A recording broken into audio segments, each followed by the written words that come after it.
Looking to launch your cannabis business in Minnesota? The license application may be in, but the real work is just beginning, and you don't have to navigate it alone. Jen Riza and her team at North Star Cannabis Consulting offer expert guidance on the next steps in the licensing process and how to build a successful and compliant business. Start with their free industry newsletter, then get strategic support tailored to your goals. Get professional guidance from a team that knows Minnesota's cannabis landscape inside and out. Contact North Star Cannabis Consulting today at northstarcannabisconsulting.com. Keeping track of your grow doesn't have to be a hassle. Meet Plant Track. That's PLNTRK, a tool built by Minnesota growers for growers like you. Track every stage of your plant with intuitive progress bars for each phase. Stay on top of your grow with text reminders for watering, feeding, and photos. And when it's time to log data, it couldn't be easier. Just scan a QR code or tap an NFC tag to instantly access your plant's details and updates. You can even log your interactions for one or all your plants in just seconds. Ask detailed questions with the AI chat powered by your plant's data and get the help that you need when you need it. It's free for up to 8 plants. Go to www.plntrk.com now and start tracking your grow.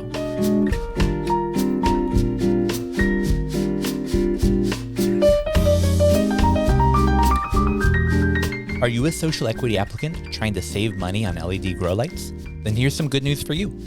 You could get up to 75% off your lighting project, covered entirely by rebates, when you team up with a local nonprofit, Center for Energy and Environment. Since 2000, CEE has provided free energy consulting to Xcel Energy customers throughout Minnesota. Their team of lighting experts will help you get the highest rebates possible and take care of the paperwork so you don't have to. Starting a grow operation can be overwhelming, so take advantage of this free support from CEE. Go to mncee.org/GrowLED to sign up for your free consultation and find out how much you can save with lighting rebates. Again, that's mncee.org/GrowLED. Go get signed up today.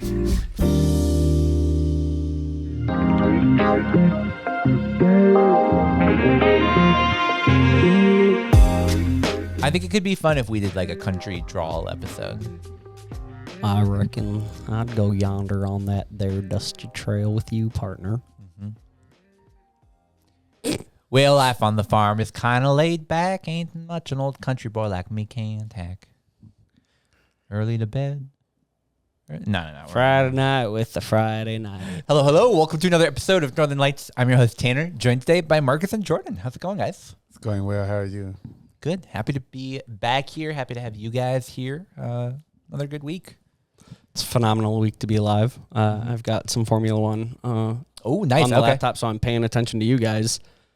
And also, yeah, you guys kind of. But Yeah. No, that's fair. I love recording these on a Friday afternoon, and I always wonder, would the vibes of our podcast be different if we were just like a Monday morning podcast? Like, I'm sure it'd be less chipper and cheery and we'd be saying optimistic about this. Happy Monday. I feel like I usually run out of gas toward the end of the week, so this is me depleted. I'm a little more chipper after the weekend to.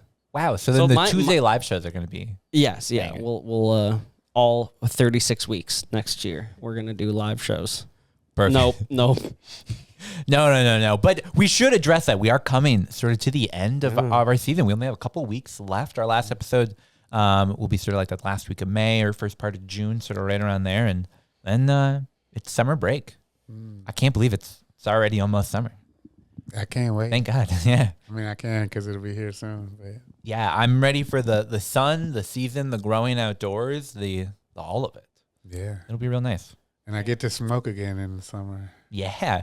How many more days until? 49. Okay. All right. But who's counting?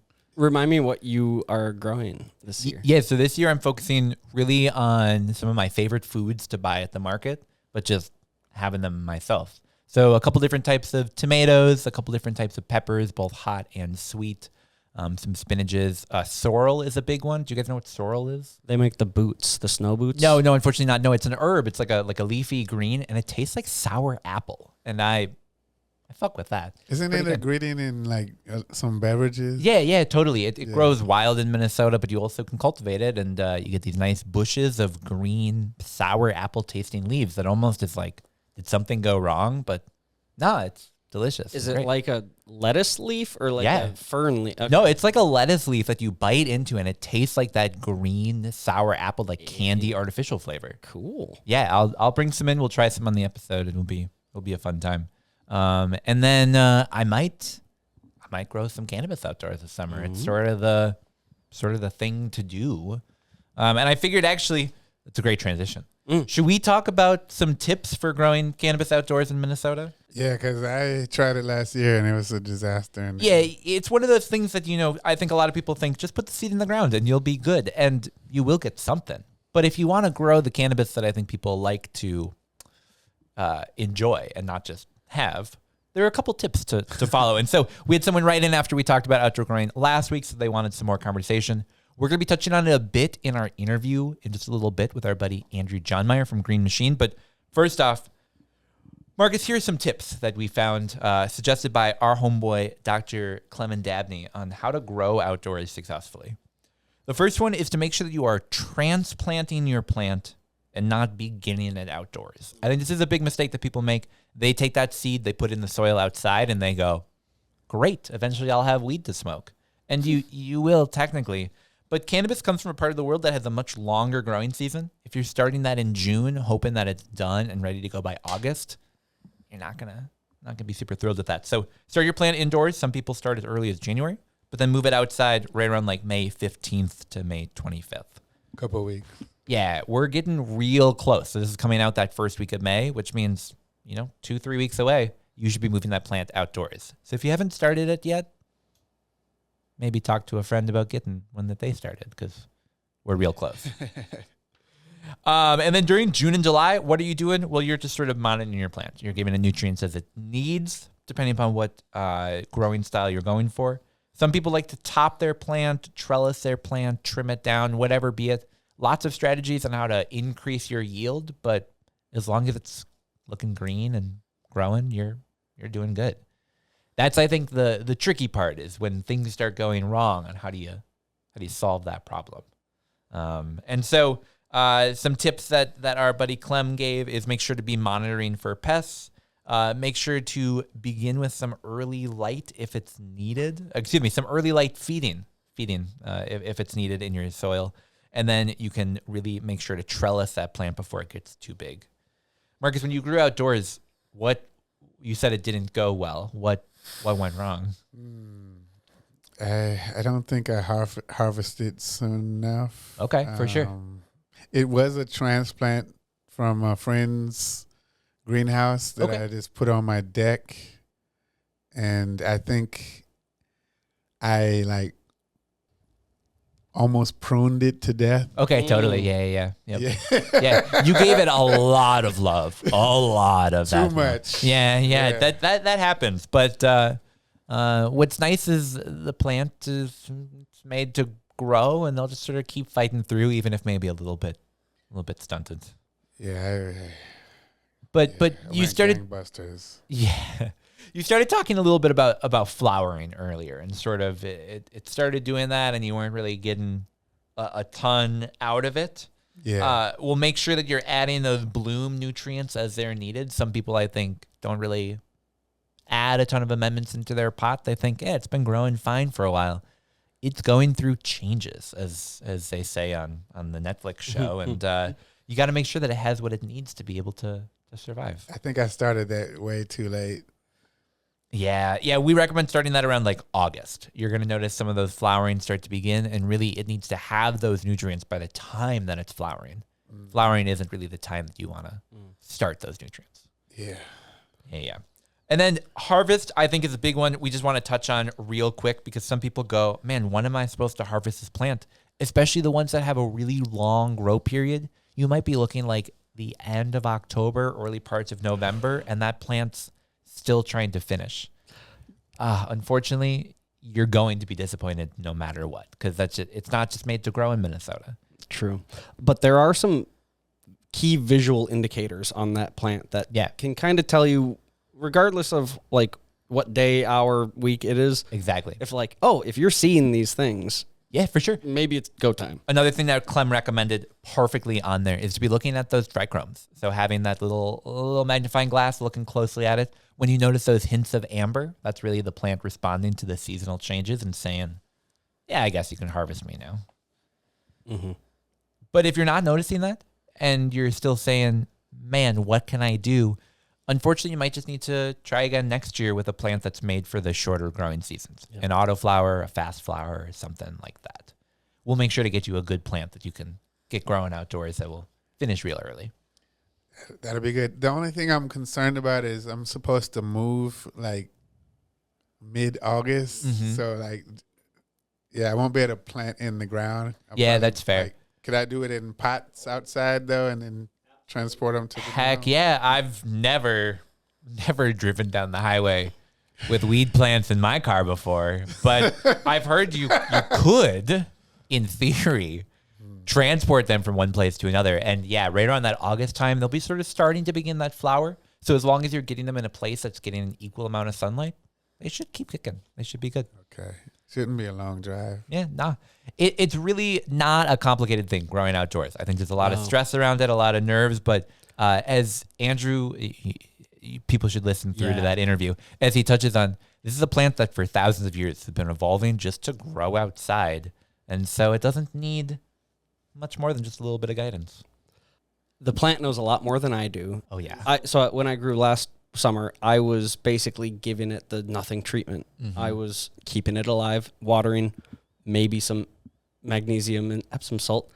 And because I wanted that base zero. I wanted like that data point of like, okay, if I do nothing, what do I start with? And then as I go from there, it's a fun experiment to then, okay, now when I add this at this point, or when I give it this amount of stress with pruning and then wiring and shaping, how does that affect the density? Or like it's all just like I can see. I haven't gotten there yet, but I can see the very intricate like web diagram of the rabbit holes you can go down. With different tiny little nuanced changes that could have a big time impact. Mm-hmm. It's a very consuming hobby, that is, to say the least. Yeah. But growing outdoors, for me, I think that's more stress-free than growing indoors, because indoors, Daddy, you're in charge of everything. Mm-hmm. Whereas outdoors, it's like everything around me, like what Andrew mentions, like you don't have to worry about your fan breaking. There's wind. And that giant LED in the sky. Yeah, it's real nice. Pretty effective. Yeah. I mean, what's the humidity like, in growing in outdoors in Minnesota? Yeah, so that's where things can get a little bit tricky, especially near the end part of the season. You get those colder temperatures. That humidity becomes a little bit more of a problem, and you can have mold, things like that growing throughout your plant, which is why people love the early finishers. Because if you can harvest before that big temperature drop, it's just not, humidity is just less of a problem. That temperature is pushing a little bit higher. That VPD is helping to balance it out. But yeah, once it cools down and it's humid, it's not great. That's for sure. What is the, they say get them in the dirt to start germinating, like February, March. Yeah. Memorial Day is usually a good reference point to get them out. But in terms of like size, obviously it's a range, but is there a like, maybe a size of, okay, I know it's Memorial Day, or it's still a little guy. I don't want to put him out in the elements yet. Is there they say knee high by the 4th of July for corn. Oh, I love that. Is there like a similar? Yeah, I mean, I've not heard like a specific expression. But like maybe a I would say if it's like shorter than like 8 inches, shorter than a foot, I would be nervous that the elements outdoors would be too rough for it. And that's mostly down to just stem thickness and like just ability to support itself. Yeah. It's just it was grown and started in such a delicate, caring, nurturing environment. And then you're putting it outdoors, sometimes into soil that really isn't, cannabis doesn't love a ton. can be a little bit shocking. I worked at a hemp farm where we transplanted about 2 acres from indoor start to outdoor, and a lot of them thrived. Some of them not happy at all. The moment that they left that cute little humid environment, suddenly they're outdoors, that soil's dry, their roots are drying out. Not thrilled. So I think it's just making sure that it's big enough, about a foot tall, where it can suffer a couple of days of damage and still be fine. And in my experience, I found that the stress of wind, like added wind, added, higher range of temperature change overnight to in the morning and through the day, that's a necessary thing for this plant. The plant needs stress to be able to then work harder, tap a root even deeper, build out that root system, build out that stem strength. Like it needs to be put through some trials and tribulations to be able to be like, oh no, I got this. Absolutely. And there are some that aren't going to make it. That's just a rule of gardening. Like, not in my garden. Everybody survives. Not in my backyard. Yeah. But on that point, I think it's we should throw in here, doing that research, doing that trial, like that's the fun part of being a cannabis consumer. It's like, yeah, you can go to the dispensary, you can share with your friends. That's a really fun part of our industry. You can get into the glass or the culture side, and that's really fun as well. But being able to get into the cultivation aspect of it, of taking a seed, turning it into something and sharing that with others and saying, oh, this one I did something really funky to, and look, it's sort of cool, I think is just, now's the time to do it. Like, so yeah, I'd recommend if people have a yard, just try it. Mm-hmm. And, be nice. Check with your neighbors if you've got that type of relationship with your neighbors. Just, you don't necessarily need to ask for permission, but, just be decent about it. Here's the part where we throw in the legal disclaimers. So you can have up to 8 plants at a time, as long as no more than 4 are flowering at a given residence. This is not including any med, caregiver, things like that. Those plants are allowed to be in your yard. You don't have to have any license for that, but they do have to be out of public view and in an enclosed, locked space. So if you have a backyard, there's no lock on your fence. It's just like a little latch. Technically, you're supposed to get a lock for that. Oh. If it's visible from your front yard or from like the street, someone can look and see your plants in your backyard.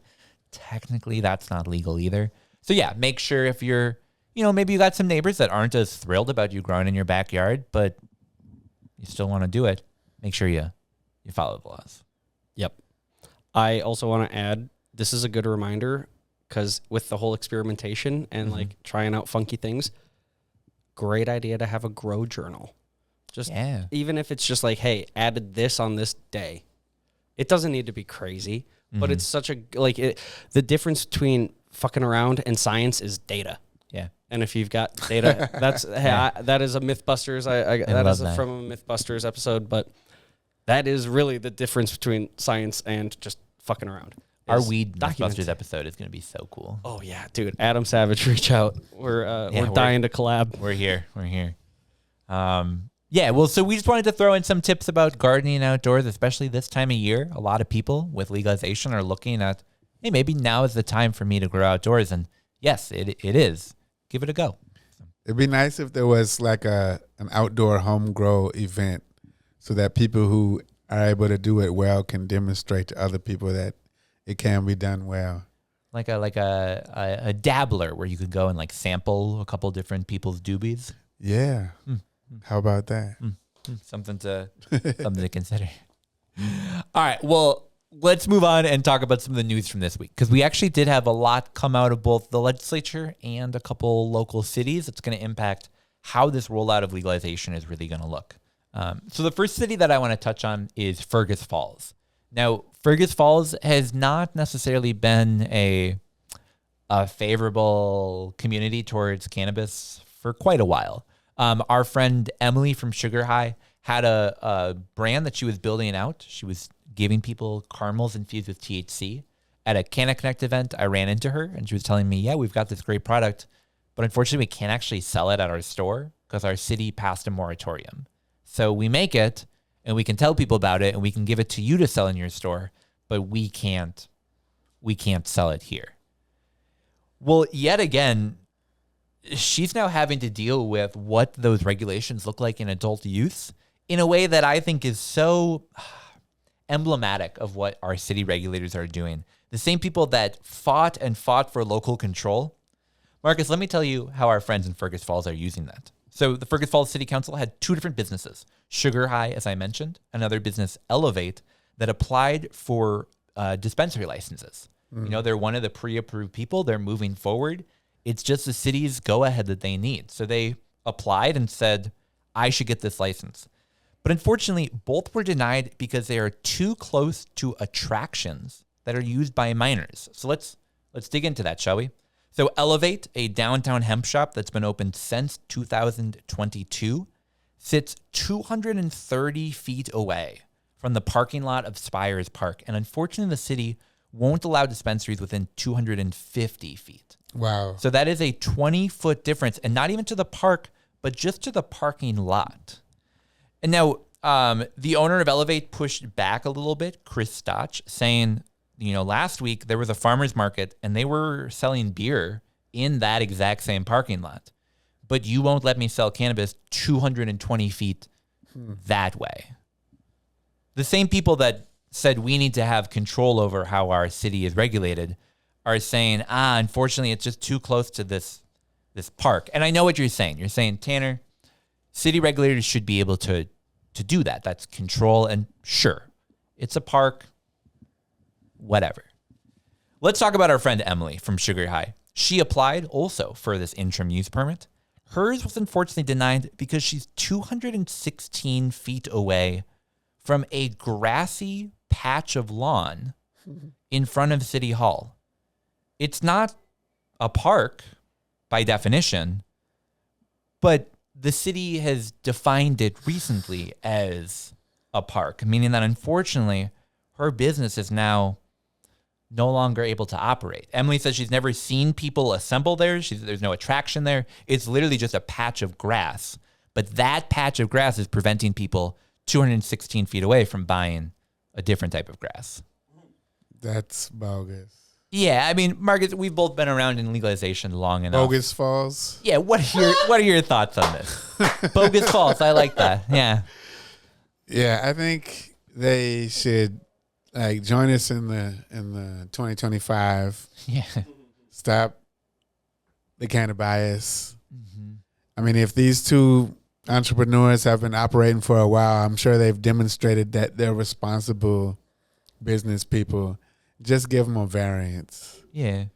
Stop hating. You can buy edibles currently at the shop, but you add 5 more milligrams of THC, suddenly now it's too dangerous. Yeah,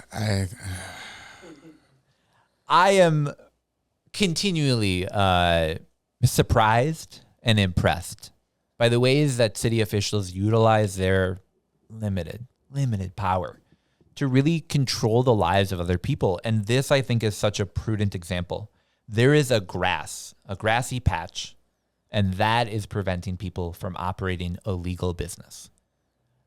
If there wasn't a more clear example of regulation harming the community, I can't think of one. That there's a lawn. I keep repeating it as if it's going to logically make sense at some point. But it is insane. You cannot make it make sense. Yeah. It's insane to me that you're having cities look at cannabis, something that we've all known was coming for years, and are continuing to use their abilities to say, but not there. Instead, they're trying to push people into the commercial industrial part of the city where there's actually not any retail locations. So these people who, if they wanted to open a dispensary, would have to have enough money to go and build an entire new building, an entire new storefront, when actually they currently have one that they've been operating out of without a problem. It's just now they want to sell something different. It sounds like some type of virtue signaling. Yeah. But, I mean, there's no virtue in this. Mm-hmm. Yeah. I think that's really well put. To our friends in Fergus Falls. Bogus Falls. Yeah, do better. Obviously, if you're a resident listening to this isn't your fault. But, man, it's so disappointing to see city officials come in that are just saying, we're not interested. We're done. Power of elections. what are they trying to avoid right now? Yeah, and that's the thing is they're trying to avoid people opening businesses in their town. And Literally, that is the part that I keep coming back to is like, maybe I'm dumb, but like, what am I missing here? they'd prefer that tax dollars go to other communities. They'd prefer that other communities have jobs or, Working storefronts hard. filled or like the alternative is that these businesses just shut down. But and you that's said- just absurd. You said they won't allow cannabis to be sold because it's like 230 feet away from the parking lot where they were allowing beer to be sold. Yep. If they said, hey, we don't allow any adult substances, no smoking, no tobacco, no alcohol, no anything within 1,000 feet of the park, I'd say like, you're crazy, but at least there's some logic to it. There's some internal consistency. This is literally saying, oh, you want to drink alcohol in the park? Yeah, sure, that's fine. But do you want to sell cannabis down the street from the park? God forbid. It's insane. It is absolutely insane. Goofy. I think Yeah. maybe those entrepreneurs should find somebody to run for. Yeah, if you guys city need some help council. running for city council, reach on out. But we saw another city take an entirely different approach. This was the city of Wyoming, Minnesota. No, not the state, the city. They are moving forward with their idea of opening a municipal dispensary.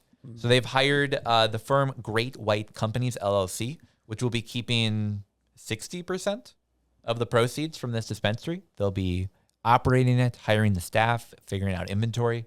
The city just has to sit back and collect their check. Does the city have to pay all the startup costs?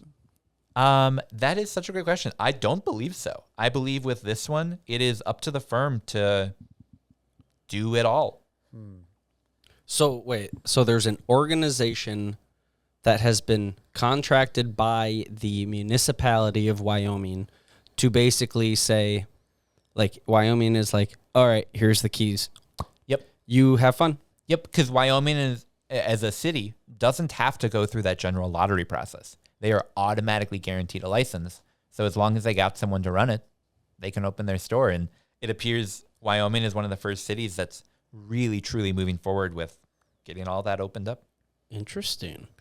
I've seen people on the internet saying that a lot of people are going to be boycotting municipal dispensaries, especially in cities like Anoka, where Yeah. so many people were criminalized. Yeah, Anoka is a big one because, yeah, you have this huge history of criminalization. You had local entrepreneurs that were trying to start up cannabis businesses.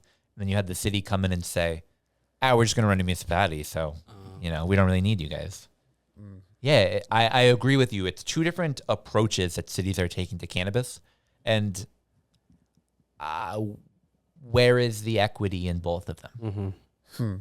Because, Nowhere to be yeah, found. I agree with you. The 40% of the proceeds that are going back to the city, I wonder, are they going to be used to repair the harms of the war on drugs? Are they going to be used to take the people that were incarcerated and give them employment or housing or the things needed to build a life? Or will it instead be used to, like, pad the city coffers or whatever be it? I think it's a disappointing approach.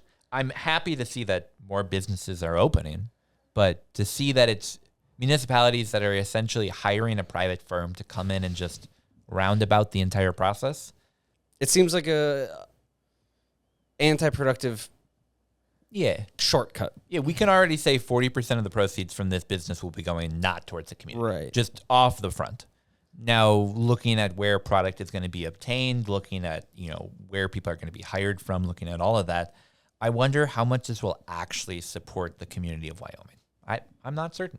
Only time will tell. But I think it's so interesting to see different cities just take such varied, dynamic approaches to regulating cannabis, from trying to ban it from being near grassy lawns to saying we're going to sell it in City Hall. Both approaches that maybe aren't framed with equity in mind.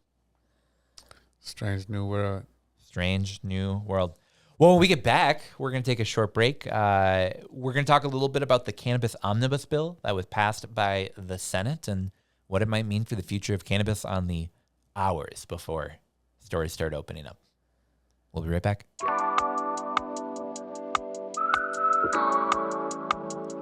Attention Northern Lights listeners. Whether you're growing cannabis indoors or outdoors, organically or hydroponically, Eco Garden Supply has the tools to help you succeed. From premium organic nutrients to advanced hydro systems, they've got everything you need to cultivate like a pro at home. Head to ecogardensupply.com now or visit them in person at 800 Transfer Road, Suite 3, St. Paul, Minnesota 55114 and elevate your cannabis. Eco Garden Supply, growing supplies for the serious grower.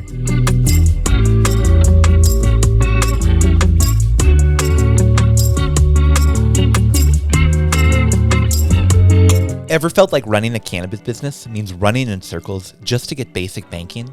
Union Bank and Trust gets it. They've been helping cannabis businesses for over 10 years, solving problems like securing accounts, managing cash flow, and navigating regulations. No more jumping through hoops, no more runarounds. Just straightforward banking solutions built on trust, integrity, and performance. Check out unionbankandtrust.com today. That's unionbankandtrust.com.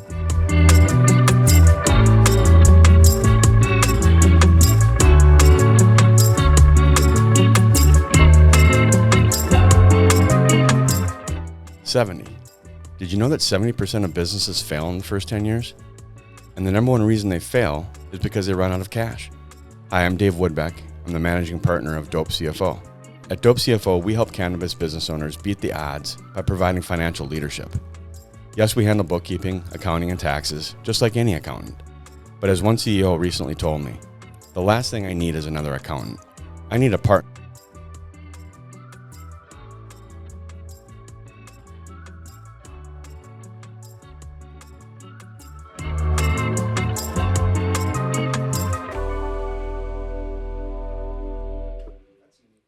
Alrighty, and we're back. Well, so per usual on this podcast, we're going to talk about news that will be happening after the recording of this podcast, but before the release of this podcast. So on Monday, May 5th, the House will be voting on the Cannabis Omnibus Bill that we're just about to talk about.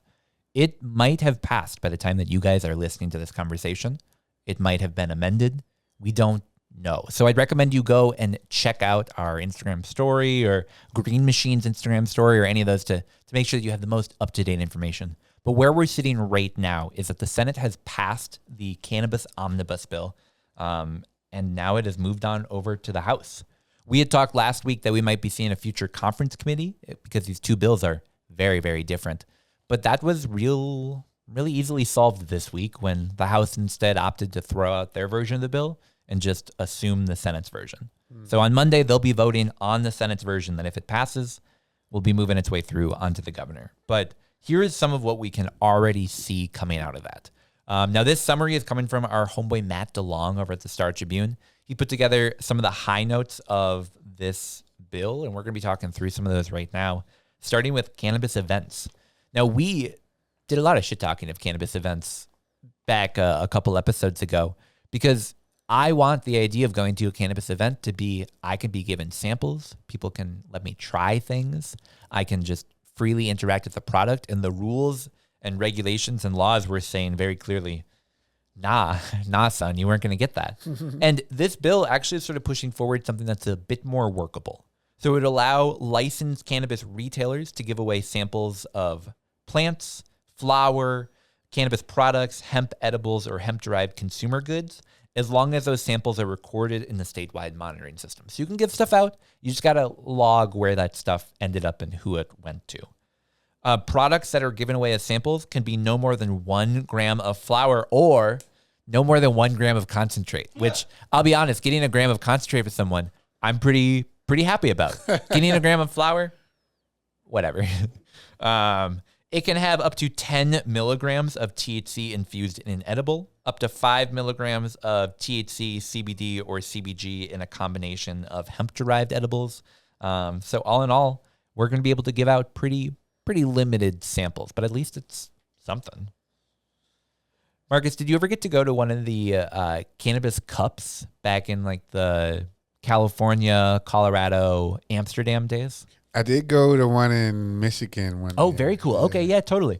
So, I mean, outdoors. Talk through a little bit about what that event was like. Were you just like walking up, talking to people about a product, or were you able to actually like consume cannabis at this event?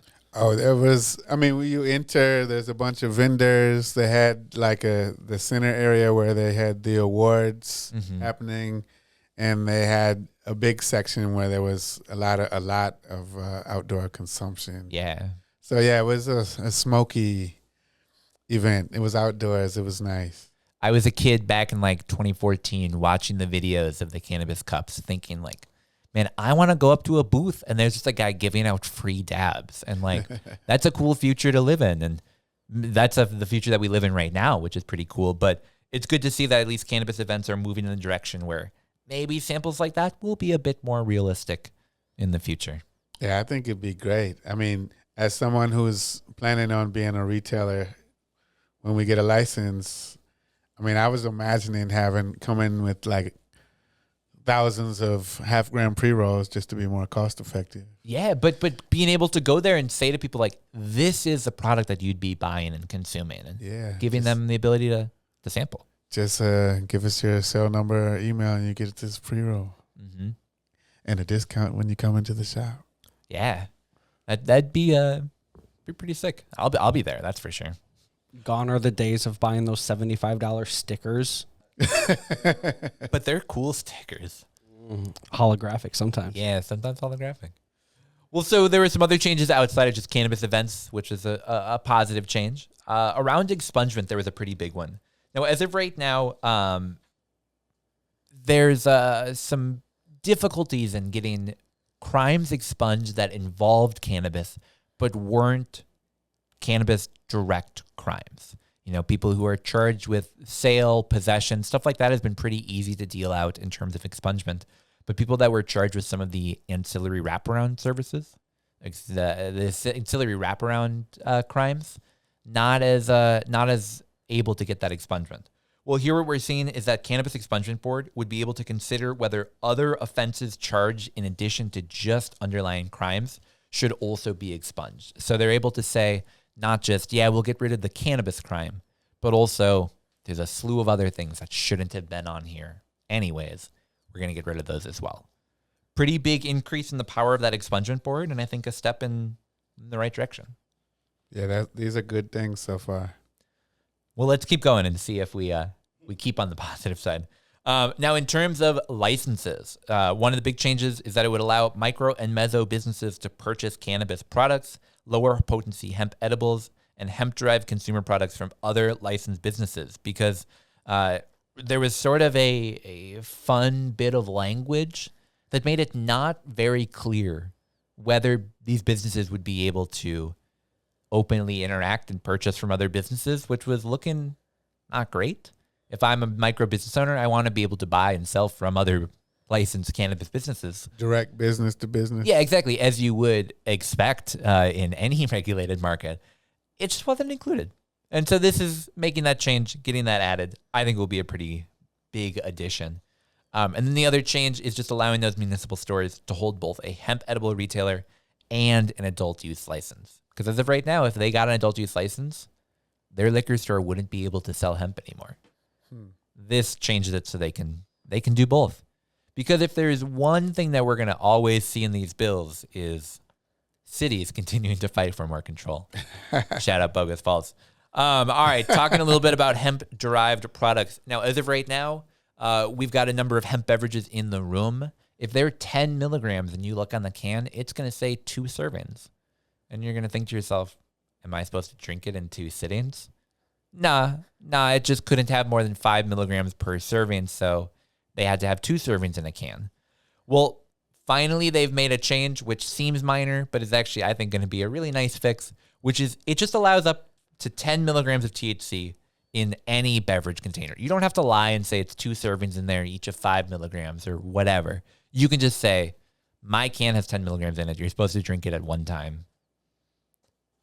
It's I think, a nice cleanup from the, not lie, but the little white fib we're all pretending right now, which is that can's, that's made for 2 people, not just 1. So I don't have to pour my drinks into a measuring cup anymore? Not anymore. No, now it's just going to be a single serving. You can just use that can as your serving. I can just tip it back. Yeah, exactly. Just like any other adult use beverage, this is Welcome to the future of single serving cans. I'm here for it. I do miss the days though of those like lupulin, the smazy 50 milligram cans that were like 10 servings in a can. They had the little dashes along the side, and that was a fun time. Just something to settle the tummy. Just something to settle the tummy. Can I share an anecdote? About hemp-derived edibles, or? No, about adult use edibles. Like Sure. in 2014 or 15, when Colorado legalized it, I remember I bought this 100 milligram beverage, and I tipped it back, and I got on the plane, and I smoked like probably a 2-gram joint to the head, and I was like laying on the airport window seat. Not the seat, but the window. I have a similar story as flying back from Vegas after a work trip. Mm-hmm. Me and a coworker realized that we still had uneaten, very high dose gummies because we'd gotten through our stash of pre-rolls, but we were at the like TSA line and we're like, oh, it's like when you pour your water bottle out into the garbage. We did that with our gummies, and then we got to the gate and I turned to my friend and he's just like gripping his knees. And just staring at nothing, sweating, red face, sweating. His eyes were just empty. And I was like, buddy, you good? And meanwhile, like, no, we're sitting like in, the gate seats 6 feet away from our boss, who doesn't know that either of us partake. And anyway, we get on the plane, just like you. I'm just like... It was the best flight of my life. I fell asleep before we took off, and I woke up to everybody clapping when we landed. So That's like it was the best flight of my life. Yeah, that sounds great. I can't wait for in-flight edibles. Like that's gonna be game-changing. Hot towel, peanuts, dab. THC gummy. Oh, dab on a plane. Where did they give you That'd hot be real towels? good. I'm doing a bit from the 70s on the Concords and whatnot. Oh, okay, I was like, are you flying Delta One? No, buddy. I'm walking everywhere. I think it's Spirit Airline that has it. It's the warm towel. It's just it's from the guy behind you. And it's warm with something you don't like. All right, let's talk about some of the medical cannabis changes. Now, medical cannabis is one that, as we talked about with our buddy Andrew, has been continuing to push forward for years. And we saw some minor changes here.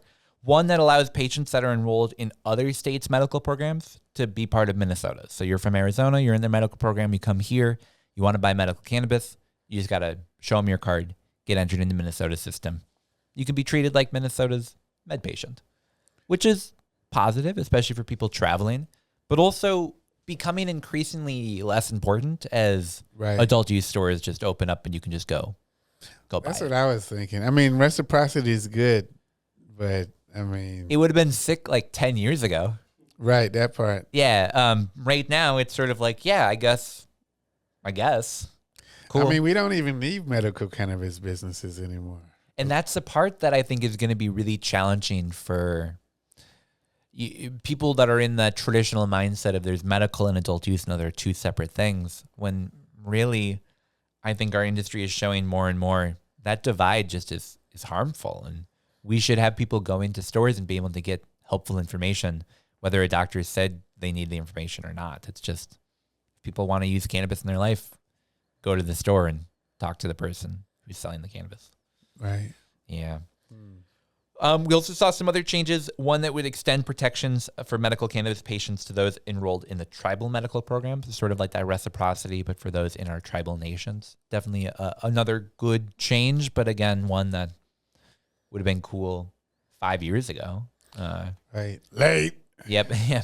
And then finally, one of the last ones is that we're really having more of the regulations built in around where can this cannabis be? Medical facilities, assisted living facilities. Are they allowed to restrict people's ability to have cannabis products? Well, some, but we also saw some protections built in so that people are able to still have reasonable access to products when they need them, which is, I guess, the fun sausage making of legalization is figuring out where can cannabis be and how do we get it there and regulate it there. But all in all, I think some positive change for the medical cannabis program. There were a number of other changes floated throughout the debate process that just didn't really end up making it in. So this really isn't a huge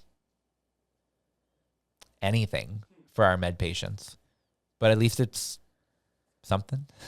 I don't know. I'm trying to sound optimistic, but I think we're on the cusp of having a med program that is just not going to function with adult use operating around it. And lawmakers seem to be not concerned. Yeah. I mean, when we had someone here who's from Michigan recently on the show, they told me that the medical market is like 1% in Michigan. Yeah. Yeah. Well, it feels like kind of the inevitable death of the old, like archaic system that at a certain point in time, it was the solution. For sure. It was the bridge. It was the catalyst or spark or whatever you want to call it. And now it's become, to a point, obsolete and unnecessary, redundant. We always argued the best way to get people medical access is by giving everyone access. By putting all these regulatory barriers around it, you're just reducing people's ability who need it to get access to it. And I think what we're seeing is, as adult use further expands, like you said, medical had a role. And there are people that will always use cannabis medicinally. But do we need to have medical cannabis specific storefronts and businesses and products and produce? Maybe not. Yeah, I think the gas station weed I've heard people talk about before, but it's real. Like, I'm excited to buy cannabis in places where I want to buy cannabis, and Walgreens is that's not my go-to source. I mean, do you think that the municipal shop in Wyoming, with the margins that they're going to give up to the city, do you think they're going to be like buying the best craft cannabis, or are they going to like try to buy the cheapest shit they can? And I think it's such a good question. There's a municipal liquor store in my town, St. Anthony, that they buy some pretty cool craft beer, but that's because that's what people around there are buying. Will people in Wyoming, Minnesota buy really fancy, 710 dabs? If not, they probably won't carry it. Yeah. And so will it become sort of the Fleet Farm of cannabis? Maybe. Tanner, I don't remember if you said this. Does this firm that they're working with, do they have any connections to tribal organizations or anything? I mean, not with a name like the Great White. We should. I forgot what it was called. I've got it in the notes here. Yeah, our homies. Sounds racist. Great White Companies, LLC. Okay. Yeah, unfortunately, they do not. No, it is literally a private enterprise just going around the licensing process saying, we've got our city in our pockets, so we're good. I'd like to see what they've done in other places. Yeah. Was that a silly question? No, I don't think so. Okay. No, because I think there are going to be businesses that are popping up that are going to be tribally linked and say, not only are we social equity forward, but we also have connections to people that are currently operating and could get weed here tomorrow. And that's something that is going to be a big selling point, I think, for new businesses. Definitely. Well, so more to watch. Like I said at the beginning, you guys know more than we do just because they're debating this on Monday. This episode comes out Tuesday. Did it pass? Did it not? You guys will know. But some pretty big changes that could change up a little bit about how our industry looks. Oh, yeah. Thank you. Yeah, we should talk about that one as well. So on the tribal nations front, as of right now, in terms of dealing with a foreign government, it's just the governor that's able to be that bridge. This would allow OCM to actually be the agency to negotiate the tribal compacts. Because as of right now, they're in the room, but they're not the ones negotiating. That is the governor. That's crazy. Could explain why it's now May, and they were rumored to be released in March, and we still haven't seen anything. So do you think, like, maybe they're holding off until the OCM has this power to lead the negotiation? Because I have no idea. I mean, it'd be curious to see when the compacts are completed and what they do. Oh yeah, and I think the public outcry around when the draft version was released, I think led to some questions about if they should move forward how they were, and I'll be curious. a lot of we don't know, A lot of but questions. very curious to see sort of where they end up moving forward with that one. I wonder who leaked that. Do you have any Yeah. ideas? I have some opinions, but nothing I want to say on camera. But what I think is just so interesting is all of these things are like the balls that are up in the air.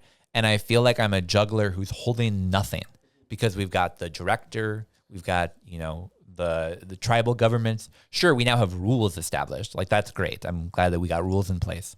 But I feel like so much of our industry is still unknown. And we've got 200 people that are in the process of their final steps of licensure. Like, doors are opening soon. I would have hoped that given the 2-year timeline, because we should note this episode is coming out early May. 2 years ago this May, legalization was passed. We still don't have doors open. We still don't have a director. How fast did Colorado open up? Because, I mean, they had like a ballot referendum, so they were like mandated. I think it was like a 1-year time. And they had medical businesses beforehand that were able to make that transition. We didn't. But yeah, I believe theirs was about 1.5 years. Yeah. And Ohio did it fast as Ohio hell. did it so freaking fast. Ohio already has adult use stores open that people can walk into and buy product today. Mind you, there are states trying to repeal it back, and they were just medical businesses that were told you can now sell adult use. But even so, I am continually surprised by how long this timeline is taking. But hey, hopefully soon. Mayjune is upon us. Long live the legacy market. That's all I can say is every single day that these rules take longer to go into effect, every day that the laws keep changing, that the director is not there, all of that, it just supports the people that have been doing this for decades and will keep doing it for decades to come. Support your local herb man. Yeah, for Or real. woman. I saw a great sticker one time and it says dispensaries are for tourists. And it's I mean, it's kind of true. yeah, you've got your plug.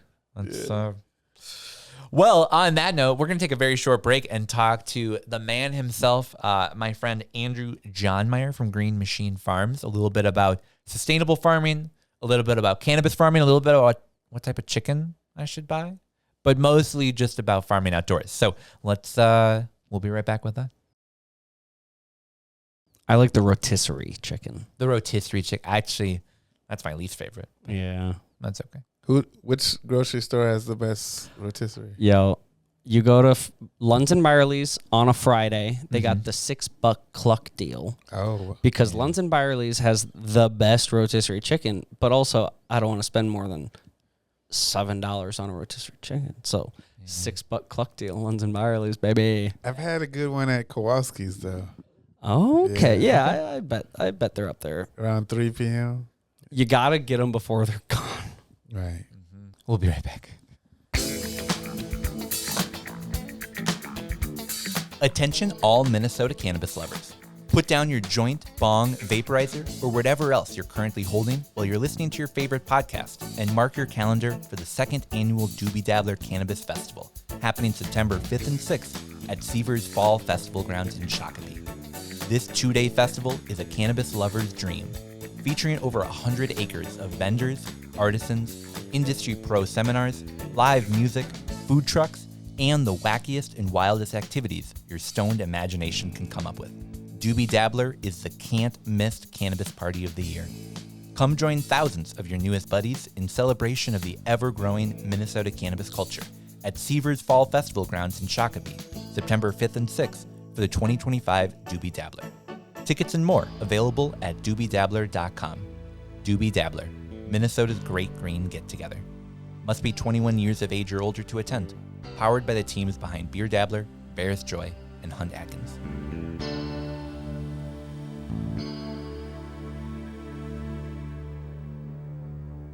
And we're back. We're sitting here today with Southeast Minnesota farmer, grower, and self-described meme lord, Andrew Johnmeyer. How's it going, man? Not bad. Thank you. Happy to have you in the studio. You know, this is actually your first time physically being on the show, but we've had Green Machine Farms produce on the show before. So we're happy to now have the grower of it here. Today we're going to talk a little bit about growing outdoors, a little bit about why sustainable farming is so important. But first off, I mean, just what got you into cannabis initially? I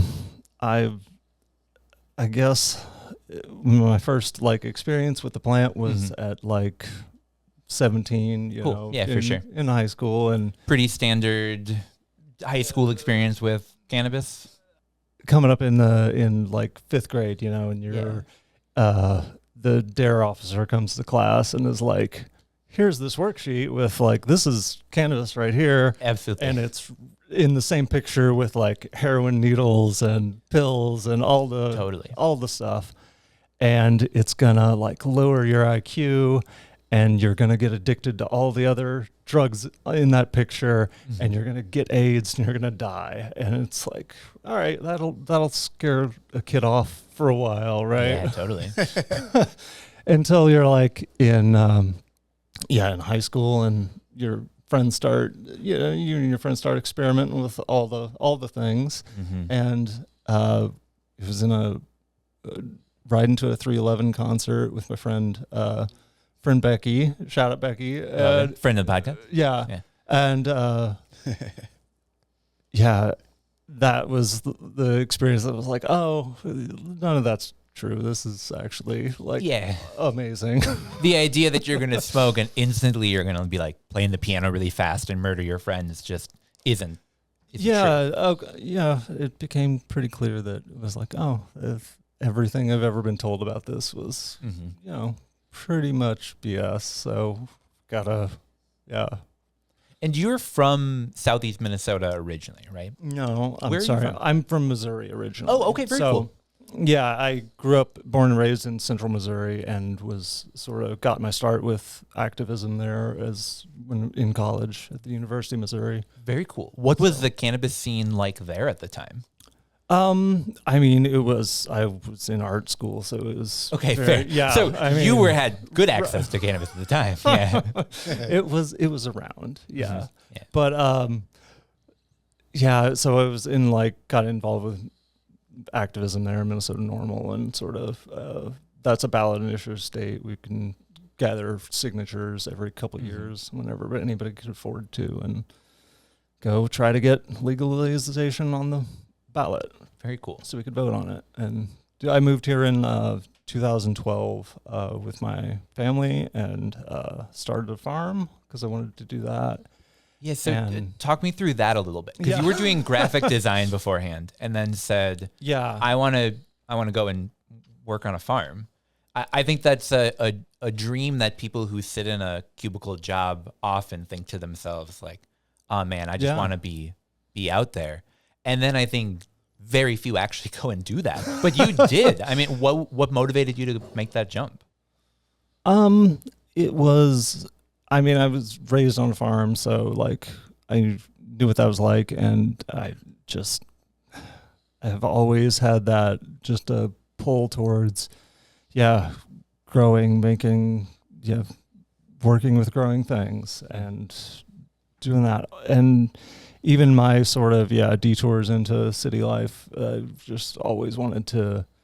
I knew, like, when we spent a year living out in California, and like that's amazing place. Like Humboldt County is a great place to be. Absolutely. But like I knew that I wanted land to cultivate, and you can't afford that out there. So it was, back to the Midwest. We came up here because my wife eventually got into Mayo Clinic as a nurse, and cool. Okay. you can't say no to Mayo. Yeah, not the worst state to be in for medicine. Nothing quite like it in Missouri, I'll say that. So you were working in graphic design before you became a cannabis farmer?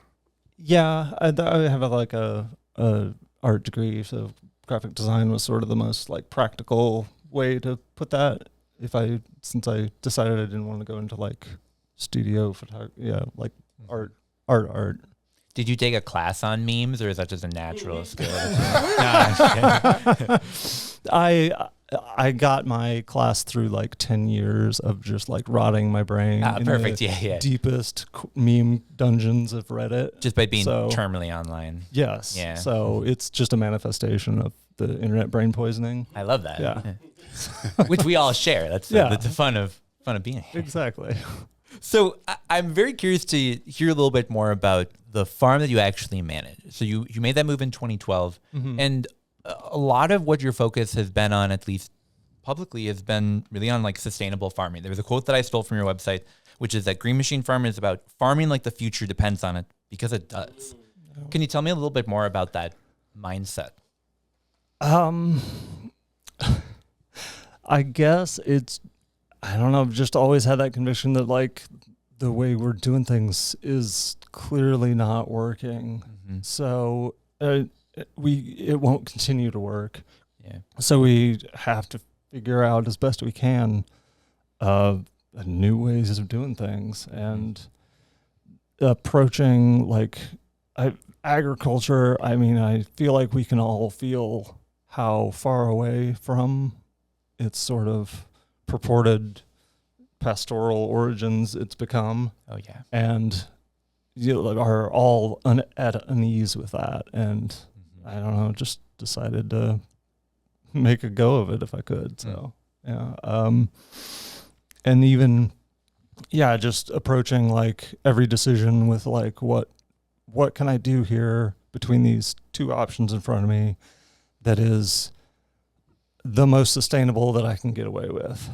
And there's still like, we live in this place and time. We're boxed in with certain paths. We can't get away from trucking everything around with diesel and using plastics here and there, but just really looking hard at everywhere you can, just to find the more sustainable thing you can do. I think that's so cool. I'm curious, Nice. what kind of farm did you grow up on? And like, was there any point that you said, I don't want to be a farmer, and then you changed your mind? I mean, you definitely have those days, believe me, but there's still chickens to feed, so you can't. I've changed my mind many times, but been forced back in immediately. But no. So the farm, so I came about, and my father farmed full time when I was a little baby, and went out of business, nearly bankrupt in the 80s farm crisis.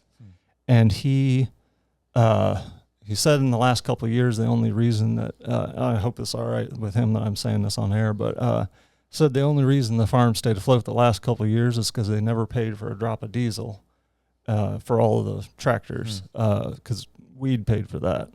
So, because he had a little grow going back in the field and would hang it in this old shed, and had it got a little too spicy, I think, for my mother, and she made him quit. And at that point, there's no way to keep a farm afloat in those days, and to this day almost. So I grew up on more of like, it was a hobby. It was a thing that we just did.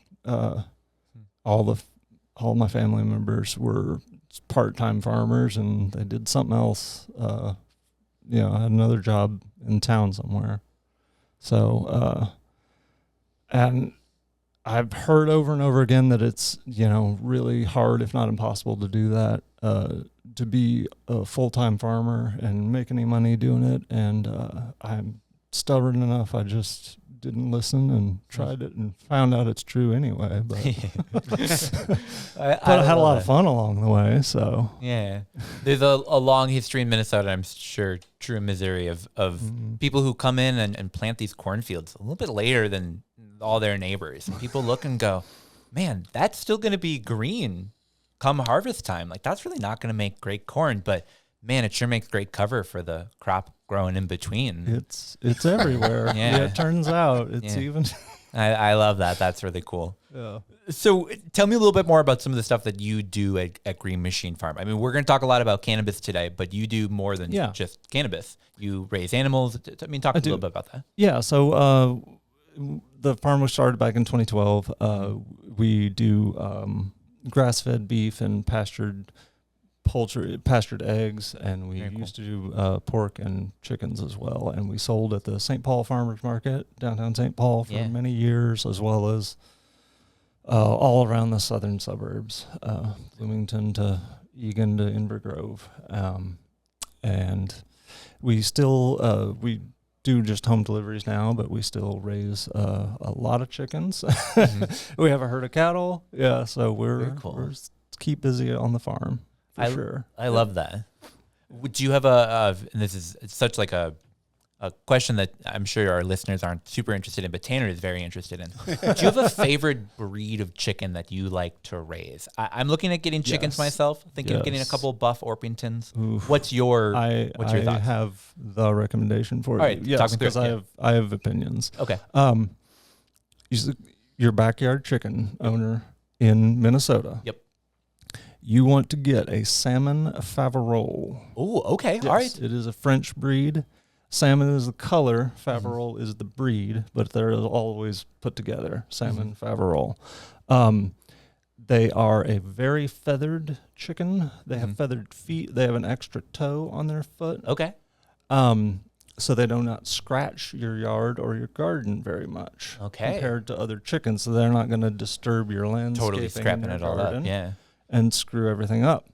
Because a normal chicken will, like, once they figure out they can get worms, they will dig and make a mess trying to find them. They also do really well in the winter.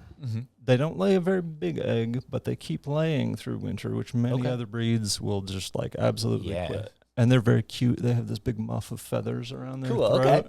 And they'll, it helps keep them warm in the winter. So very cool. That's the chicken hot tip. I appreciate that. Yeah, it's, we've been having a lot of guests on recently that I'm sure people are like, oh man, you guys are exploring some really cool parts of the cannabis industry. But actually, Tanner's just exploring some new hobbies. I want to learn about woodworking and chicken raising, and so we appreciate Tanner's homestead. Exactly. Tanner's ADHD hour. Yeah. We're just gonna have a new hyperfixation every 4 hours. Every week. Today it's chicken farming. But no, that's so. Chicken farming was one thing. You said you also raise cattle as well. Yeah, we raise cattle as well. So we mostly at this point have belted Galloways. They call them Oreo cows. So they have that white stripe in the middle of a black cow. Absolutely. So, I dig that. Those are lots of fun. So I'm so curious. I think there were a lot of people that were working in other fields, saw the hemp industry come online, or saw adult use come online, and say, "Oh, that's my opportunity to get into the market."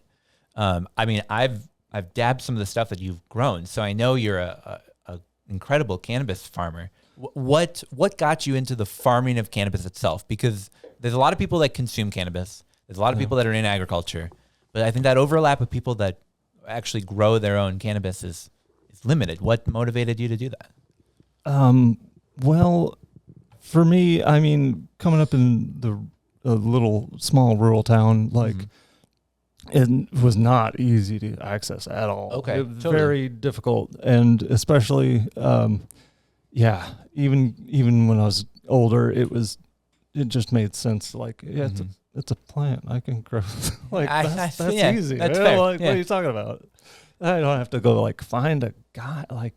It's the mindset of that. I could just grow things. So exactly, why should I not just grow this? Why should I not just grow this? So my first grow was back in 2000, probably 9, 10, somewhere in there. And just a couple years before, my cousin had gotten arrested for having a plant in a 5-gallon bucket in his backyard, basically. And I saw directly the consequences that had. So I was always going to be as careful as humanly possible. And I knew that even though I wanted ultimately to have, grow in a greenhouse, grow outdoors, that was not going to be possible. And so, just sort of took it on. We just went out and got a bucket full of dirt for my garden and put it in a closet instead, where the sheriff couldn't come by and see it. Absolutely, yeah. And I am a very DIY sort of individual, so I would even refuse to go into grow shops or head shops. I was just I'm going to go there once a year for the thing I absolutely can't get anywhere else. And everything else I'm just going to kind of make up with hardware store parts wherever I can get them. And that was a real learning experience. You can make some pretty good screw ups doing that way. And and then I have always been involved in cannabis activism. So when and I was particularly active around like 2013, 14. My brother was in Denver, so I visited there around when they voted for legalization, and then that whole like couple year process of like the gray market and then the white market, right? That this sounds familiar. I know, right? I was going to say this is something we're going to talk about at some point during the show today. Yeah. So there's this.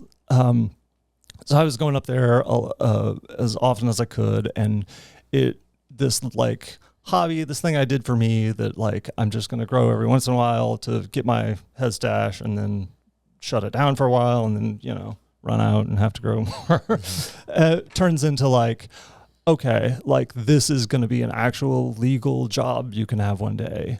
What's that look like? And at the time in Denver, it looked like a warehouse full of like HPS lights in bags of cocoa that were drip fed. And I was like, okay, I'm going to learn how to do HPS lights with bags of cocoa that are drip fed. And then I can get a job in this industry someday. Far, far down the line, whenever the state I'm in is finally ready to go, I'll at least know something. And so then I moved around and was never in a state that legalized until now. And totally. And then it was like, oh crap, this thing that I've been doing is like, now we're talking micro business. Like that's me, dude. And like, if it's just me, then I don't want to do that way anymore. Like I want to do the full on organic hippie style. And and it's so just like the puzzle pieces sort of coming together. Yeah. But it's like, I had to, just learn a whole new thing like real fast, which, it's fun. Yeah. And why not do it in public on Instagram? Yeah, exactly. So like, I'm buying my first house. Very excited by this. I have my little 1/4 acre plot. I've put the area where like I'm going to have the chickens over in this area. Yeah. I'm going to have the little 0.1 acre farm right here. Okay. I'll have the residents and it's great. I'm living Stardew Valley, but in my little pocket of Roseville. I think there's a lot of people that want to actually make the jump and say to do that bigger. I want to go and run a farm. I want to just be able to grow things and have things and say, I love tomatoes. I'm just going to grow tomatoes. Or man, I wish I had an abundance of squash. I'm just going to go and do that. Okay. But I think so few people realize it is putting seeds in ground and waiting. Yeah. But there's also a lot more that you have to do to prevent that from just like turning into nothing. Yeah. You've got a field of dust. Yeah. What are some of the things that people need to consider when they're looking at making that transition? I think it's a lot like the cannabis industry is like, be flexible, be willing to pivot into try a lot of things, like go do, see what comes easy to you, what you are good at, like just, you got to go figure it all out. And a big part of any of it is like, the more of it you do yourself, the sort of better off you are, but also you can commit all of your time that way. Like it is all consuming. So you really have to be careful, but just go, do all the things you're interested in, and you're going to find 1 or 2 or 3 or 4 that are like, okay, this is an obvious like market, or this is an obvious this thing that I can like when produce. You went into farming, did you think you were going to do animal husbandry and cultivation and sort of all of that, or has the vision sort of changed? Oh yeah, it's changed tons over, and here it's can really be year to year. Yeah, because we started doing everything. I think we were trying to do market gardening, and I think one of the first years we planted like 100 tomato. Okay, totally. Right, and and this seemed like a great idea until you figure out like what 100 tomato plants is actually like, and then you don't ever want to do that again. Yep. We've did turkeys, had a little turkey massacre, so I had to pivot from that into there've been animals we've tried, and some of them are smart enough to survive, and others are a little too dumb to make it. Yep. Sometimes. Yeah. Mm-hmm. So it's you really got to find what works, be flexible, and just willing to do something different, try something different, and keep going. The only way out is through. So I mean, for a lot of urban people who don't have a rural farming background but may have these fantasies about moving to the country and starting a little farm, and it seems very high risk, but would you still encourage people to try even though they might fail? Sure. I mean, I think it's always worth a try. Absolutely. Yeah. I mean, there's an old thing about farming that, you know how you make $1 million in your first year of farming? Get somebody to loan you $2 million. Have you made some memes? I could probably look back and find one I made over the years. Yeah. It's never been terribly profitable, but if you can, when I was doing it, you know, I have young kids at home, and hey, if you don't have to pay for childcare, that's worth a lot right there. If you can feed yourself, that's worth a lot right there. Yeah. You can know what it is that you're eating on a day-to-day basis. Like, I thoroughly believe, like, knowing what goes in is one of the most important things you can do for your health long term. Absolutely. And so just it gives you a better shot of that, and I think that's worth an awful lot, and maybe gets overlooked an awful lot too. Quality of life. Yes. Yes, indeed. So I have another quick question. So you said I think you moved from Missouri to California in 2010 and then came to Minnesota in 2012. Is that right? Something like that? We were out in California in like 2006 or 7. Oh, okay. I got it wrong. No, but you referenced Humboldt County, and for listeners who don't know, that's like part of the Emerald Triangle, which was a lot of people in the legacy market thought of as like the Mecca for the middle. That's the center of the universe. I mean, so were you inspired by what you saw out there? You know. It's amazing to be out there. I was unfortunately such a shut in nerd that I did not actually smoke weed that entire year I lived out there. But it was just fun to be around a place where like people just talk about it in the line at the bank, and it's just a normal thing out there. That was a very fun time just to see the community, especially. I remember, I have stories of that place, even in my short time being out there. But yeah. Were you did you have any inspiration in terms of eventually having your own cannabis farm from that experience? Oh, even before that, I wanted to. If it ever got to be possible, to have my own grow. Yeah, I was just imagining being in that environment might escalate. It definitely fantasies. As soon as I moved back, that's when I started growing. Nice. Okay, I see it's possible. Yeah. So, what were some of the lessons that you learned from that environment out there in California? I didn't actually grow at the time, so I didn't take any great lessons about cultivation or anything really specific, but just it was like living in the future of legalization a little bit before it ever got legal in Colorado, right? It's just an area that it's so accepted that it's totally normalized, and that's a really fun culture to be in for somebody that loves cannabis, right? Yeah, no stigma. Yeah, so you're finally into like what that world will be like someday, right? It's just a little glimpse into the future being there. Nice. So. I think what's so cool about the humble mindset and what's really trying to be protected through like terroir identification now is the idea that cannabis is meant to be grown outdoors and that there's something that can't be, directly emulated. Sure, indoor can achieve a really high quality product, but that's something about like a natural sun-grown in-soil plant is just the truest form of what cannabis is. Yeah. What are some of your thoughts on that?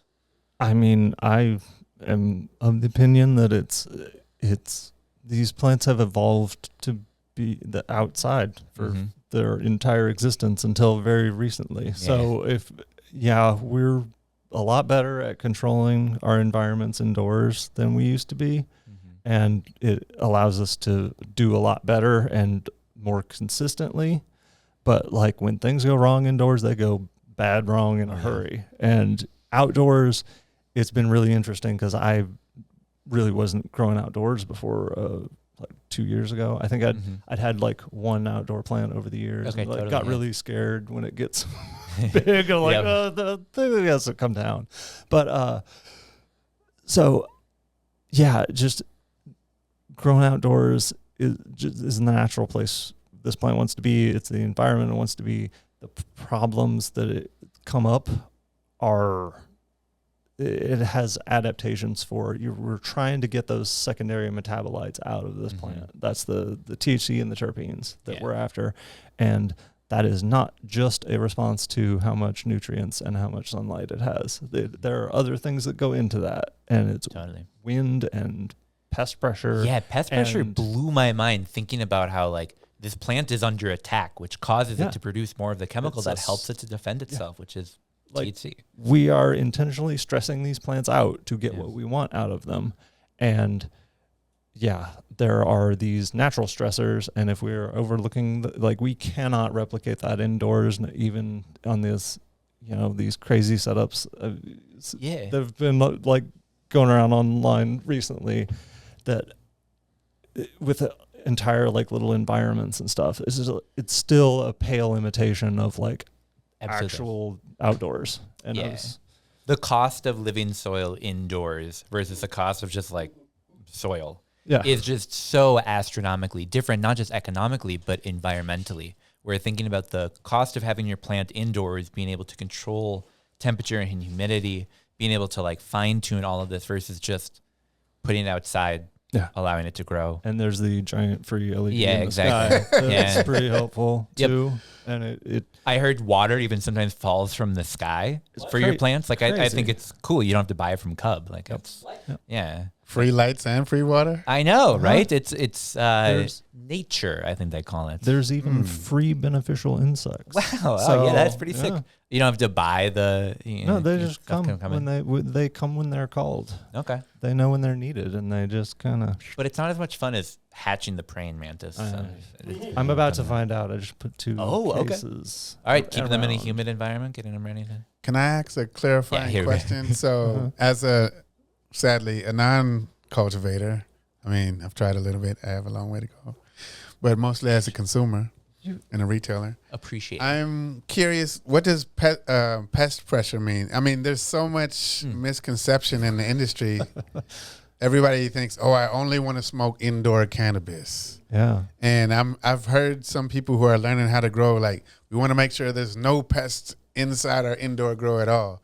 But I'm hearing you say pest pressure is a good thing. Like, what does that mean? Well, I mean, sure, if you can keep them out, that's probably for the best. But this is the life and the world, and the bugs get into things no matter how hard you try. Right. And you're going to end up dealing with them at some point or the other. Most of my small tent growing experience, I didn't really have many, but you start, especially if you start bringing things to and from your garden indoors into your tent, you're gonna have things. So you just need to. The goal of IPM, integrated pest management, is to manage your pests, your insects below an economic threshold. So you're just trying to keep them at a level that they're not causing any problems, because getting rid of them is either incredibly difficult or just not possible most of the time.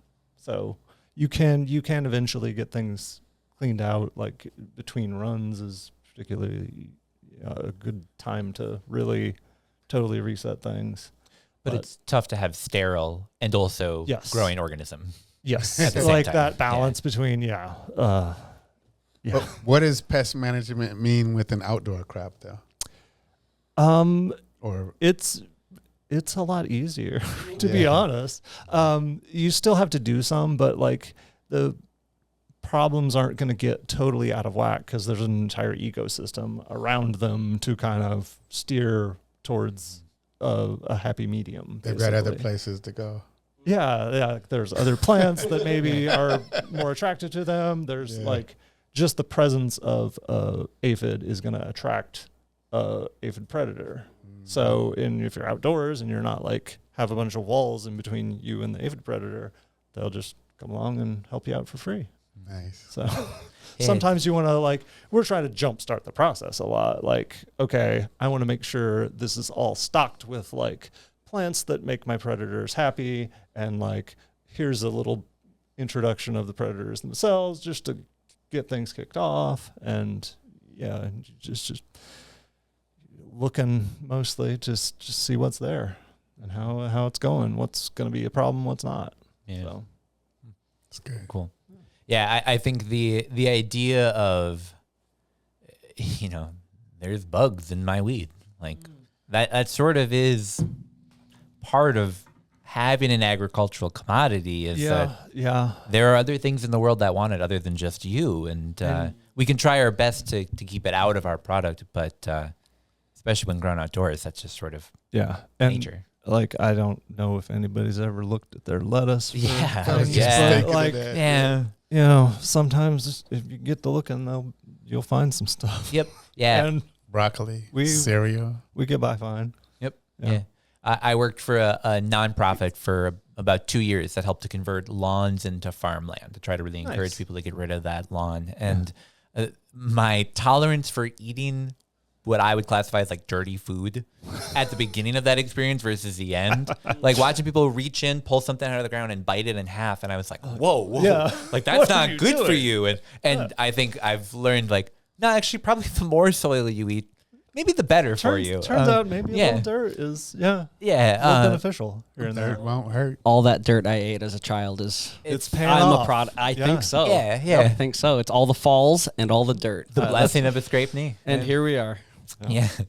So I'm curious to hear a little bit about what some of your preferences are for growing cannabis. You mentioned you've done indoor, outdoor. Yeah. I mean, if you could set up like an ideal grow, let's say you were to get like a micro license and you had 1,000 square feet hypothetically that you could do with.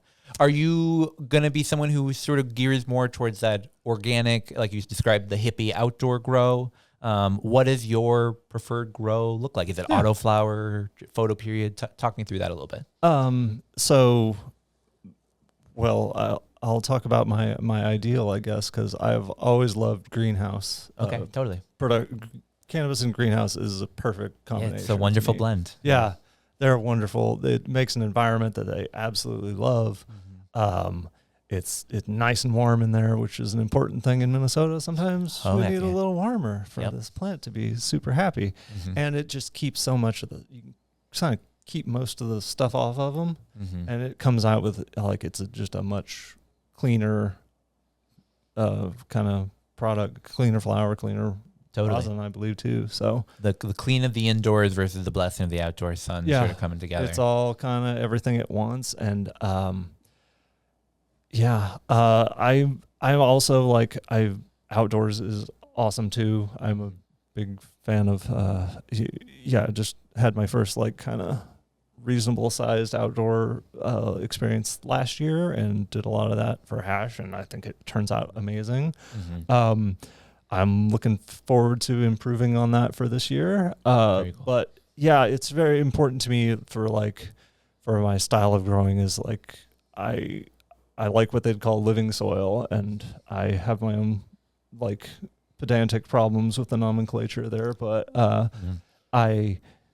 it's important to me again to be as local as possible is a huge part of the being as sustainable as possible.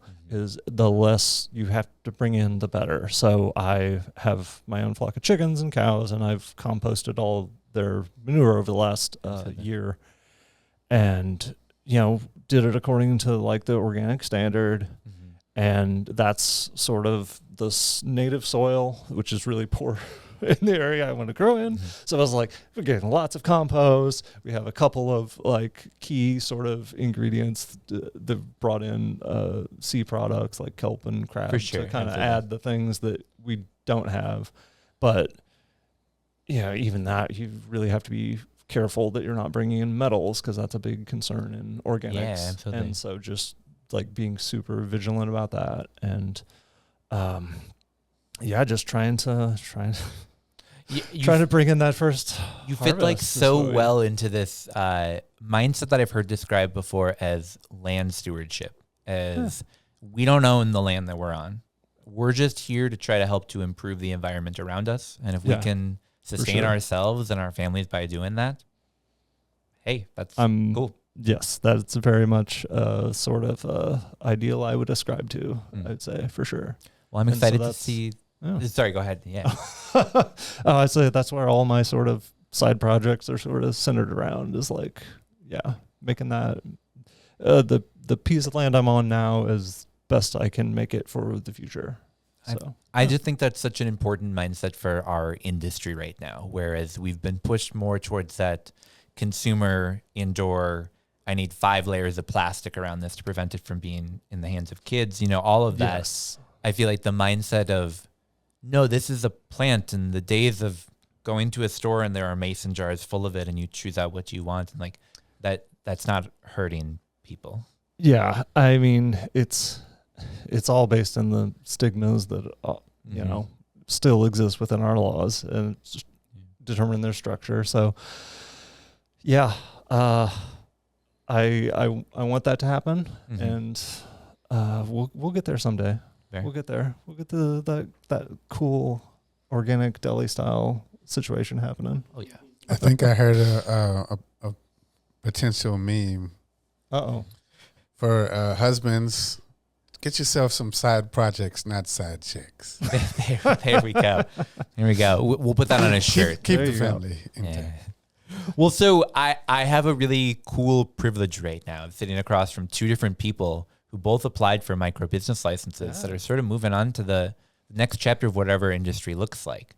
I mean, how does it feel to be someone who is a cannabis consumer, a cannabis appreciator, a cannabis cultivator who now is looking at being a cannabis business owner? I mean, both of you guys.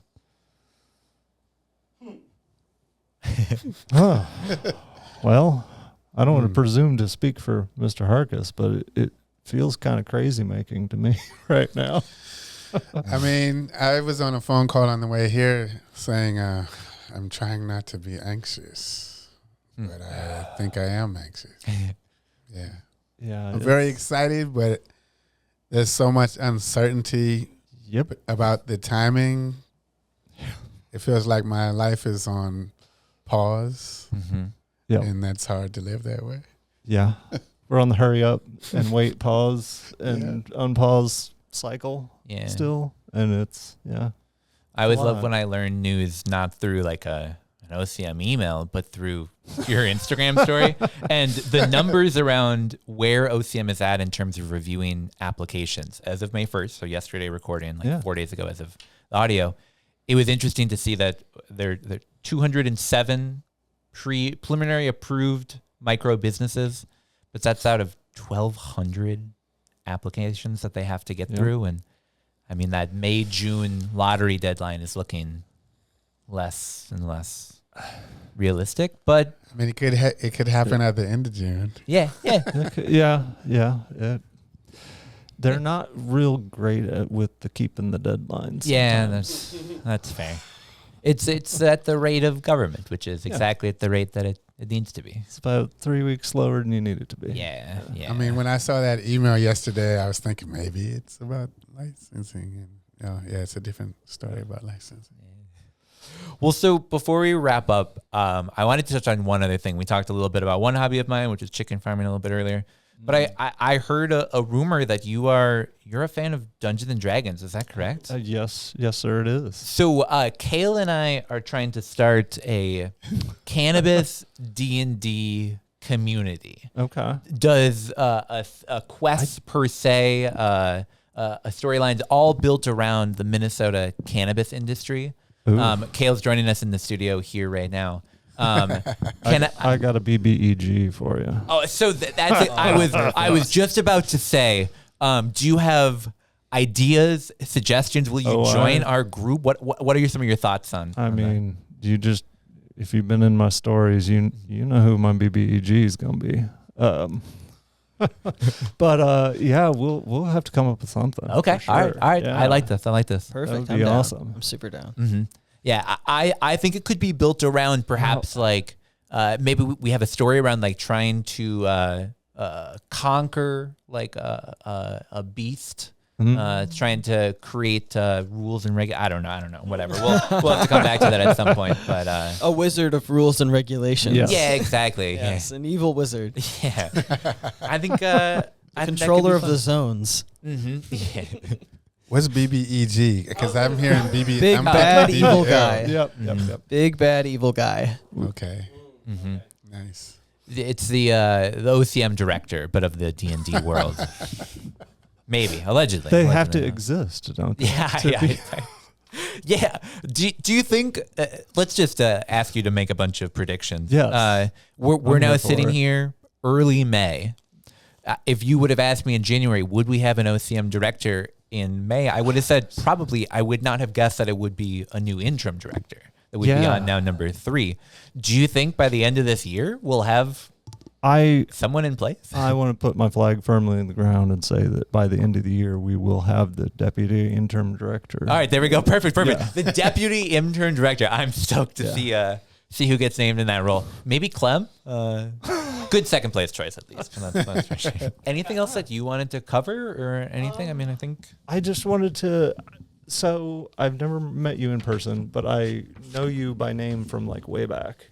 In like 20, right after I moved here, I was in the Rochester chapter of Normal. Yeah. And I don't know, because I was curious about you two, like when you were in activism.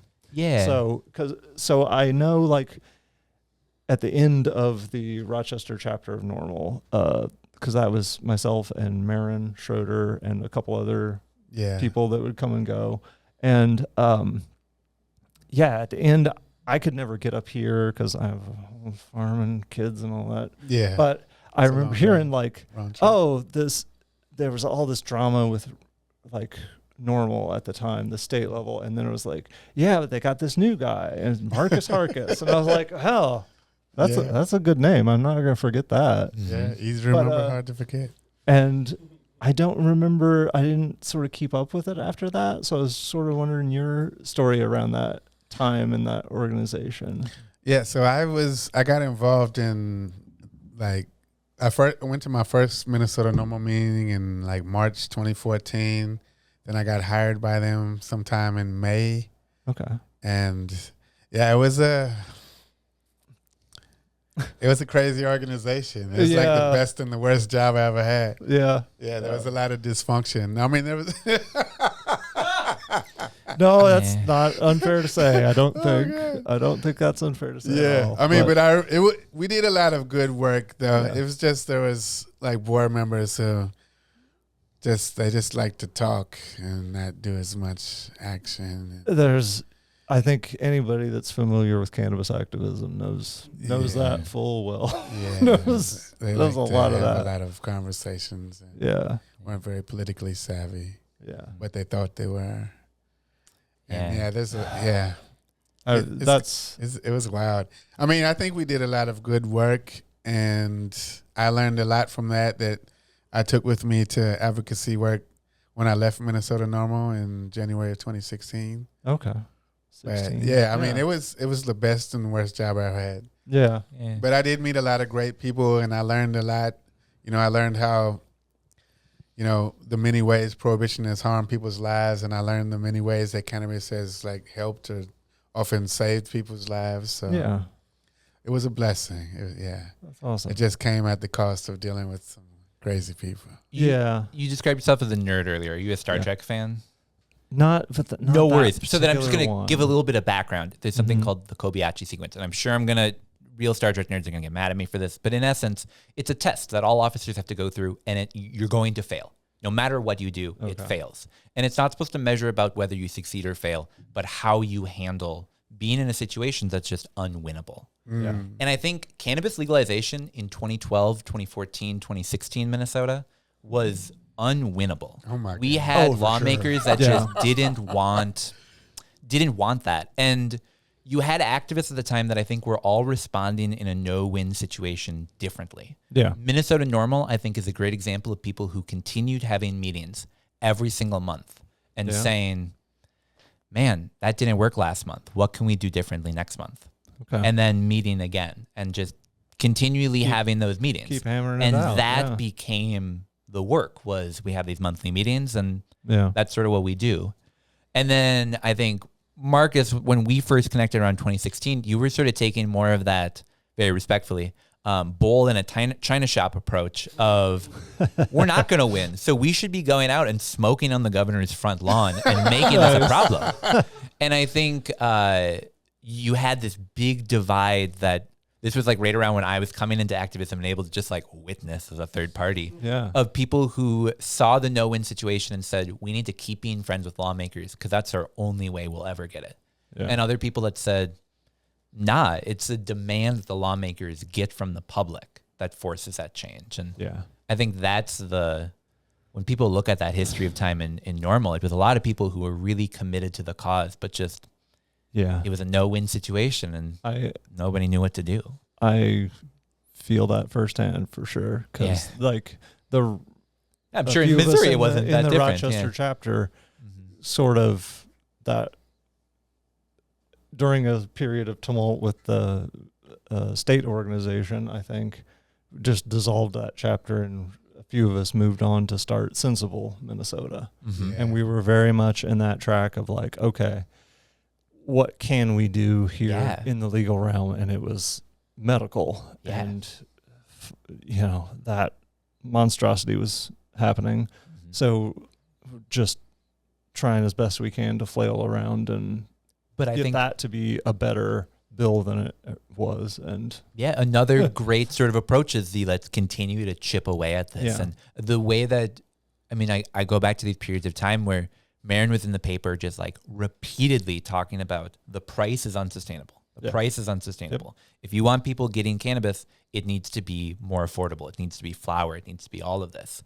And that fight ended up that's how we have our medical program today. It's not just oil you buy in a vape cart, but you can actually buy flower, and it's pretty bad, but it's there.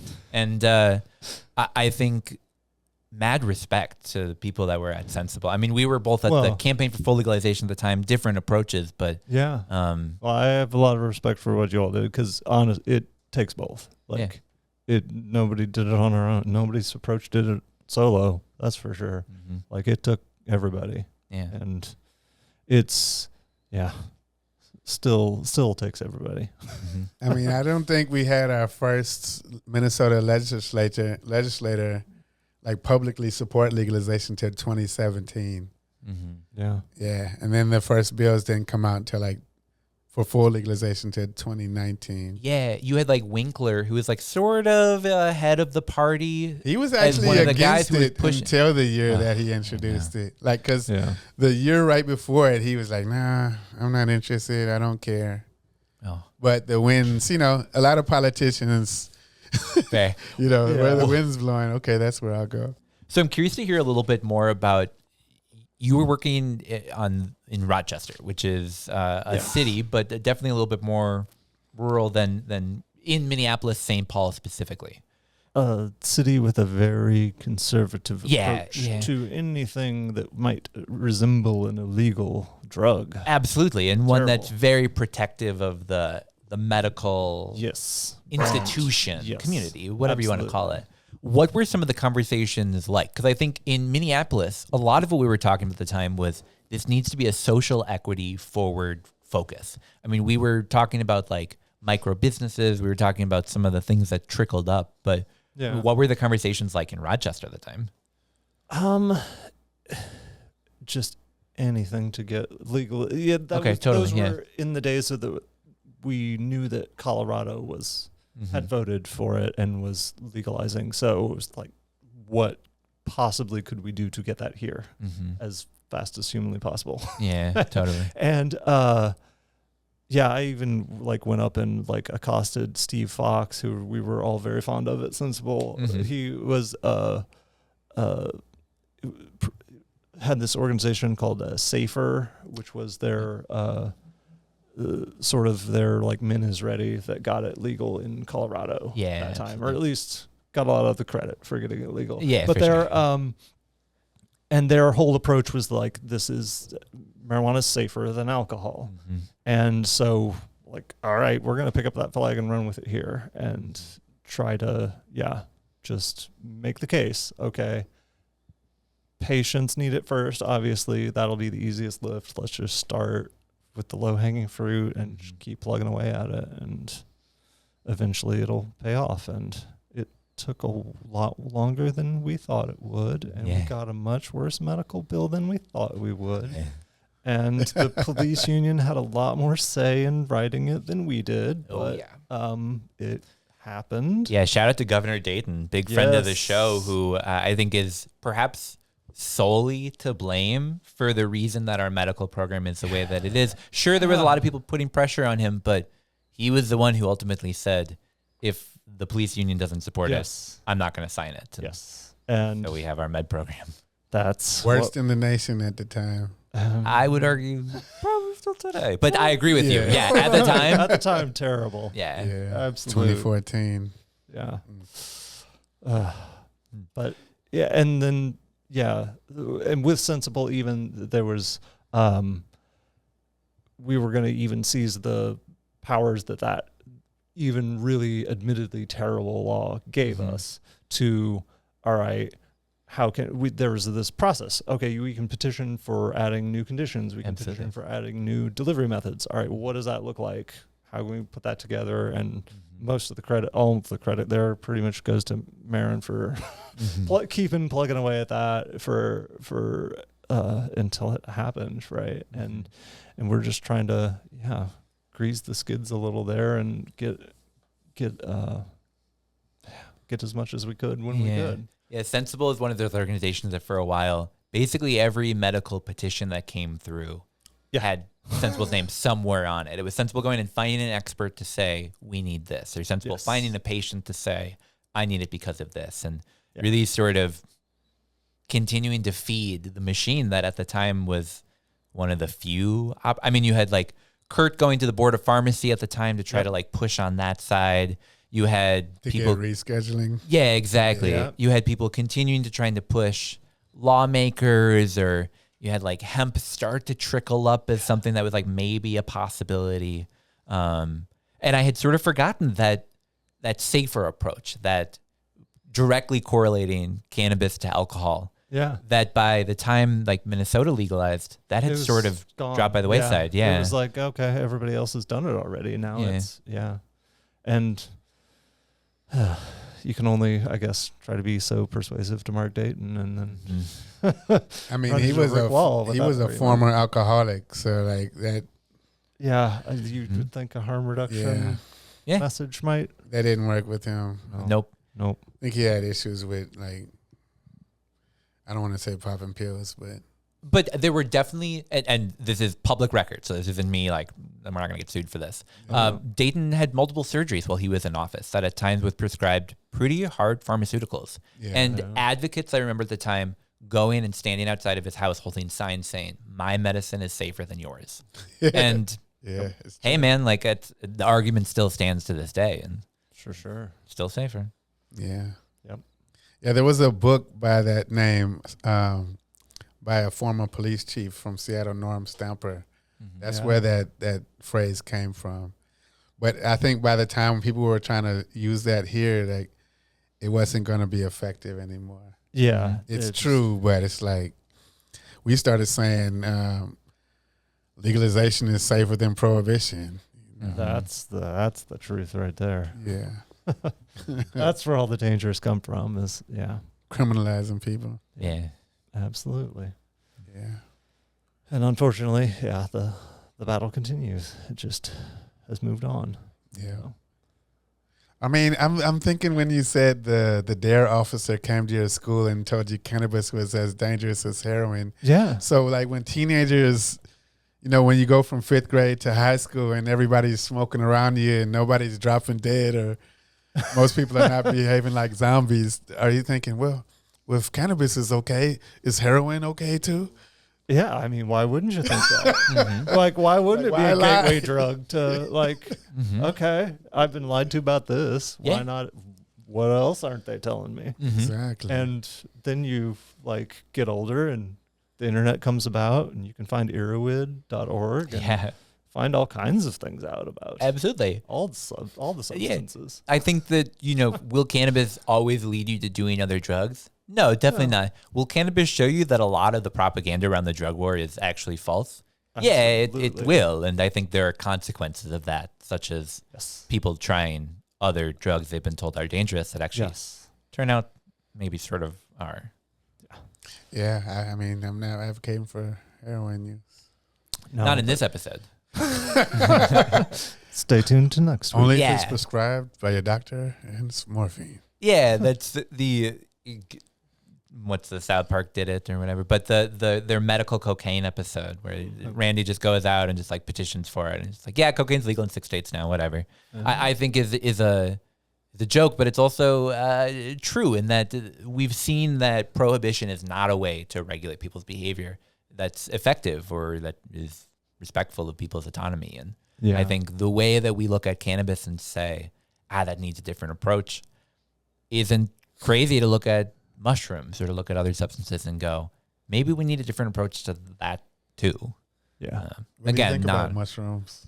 I think fungi are fantastic. They are. Yes. I mean, I'm right there with you. I'm very much of the same mind.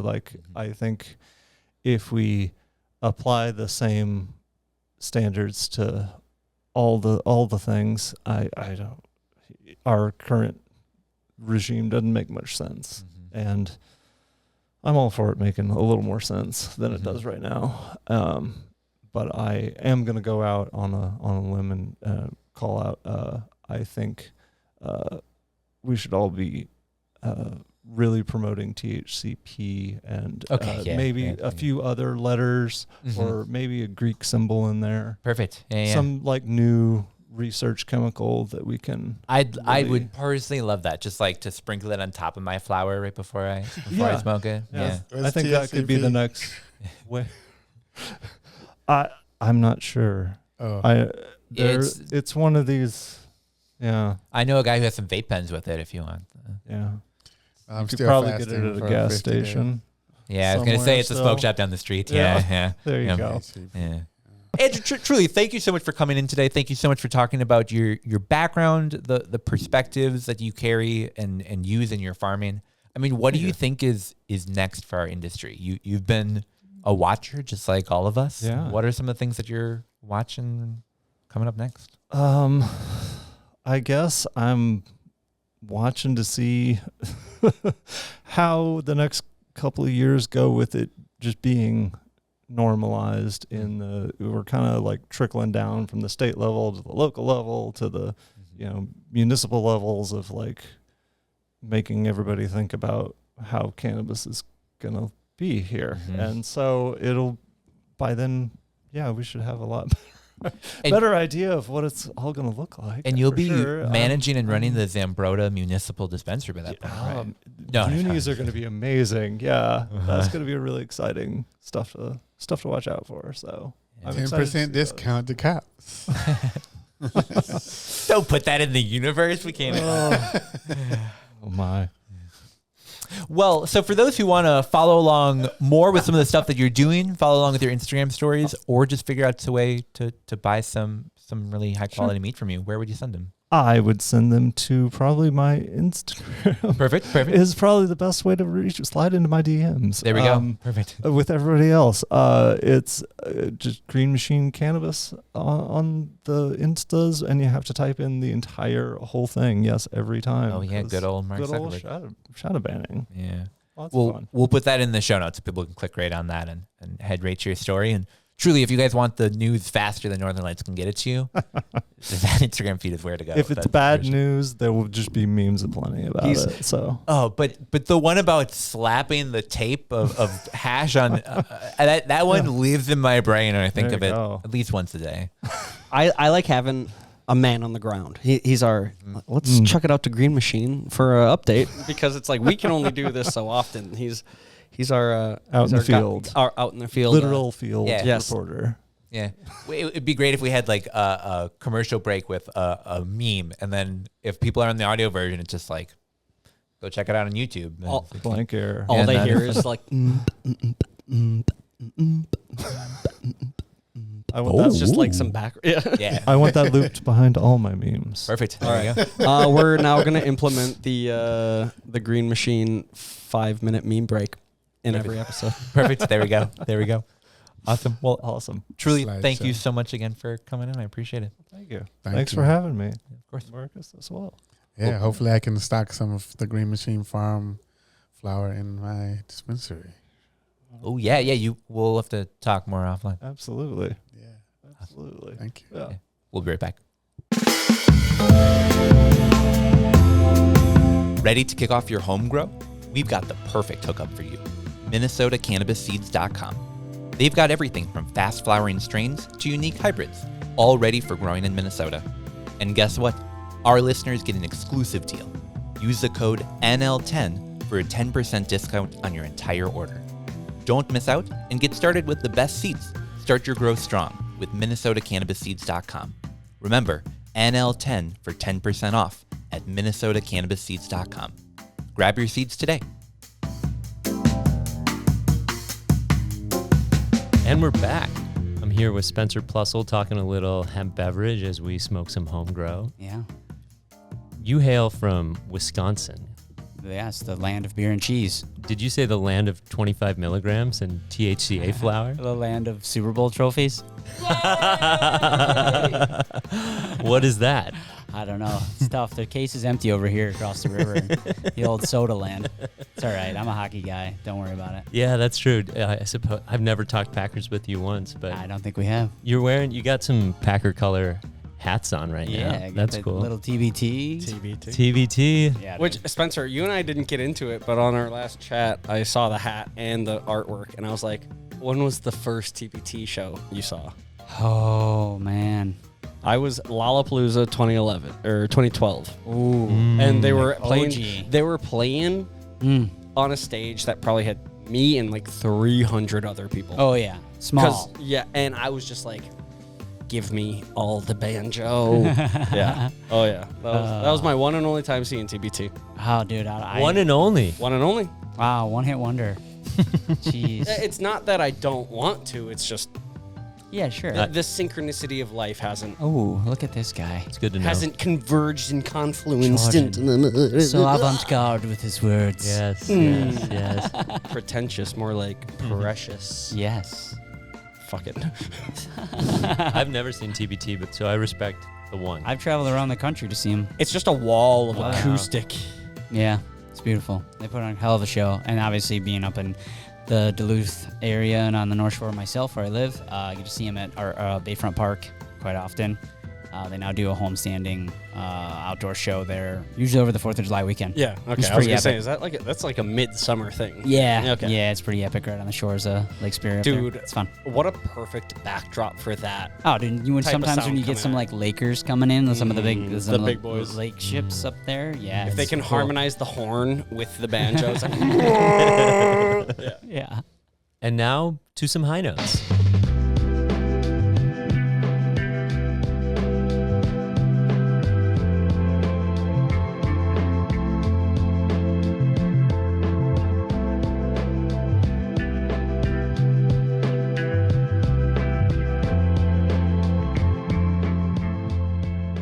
Well, now comes the end part of our show, the part that people look forward to every week, the high note. The part that we end out by talking about something positive from the week, something we were talking to friends about while vibing in some cannabis, talking to some partners about while talking about cannabis businesses. What is your guys' high note this week?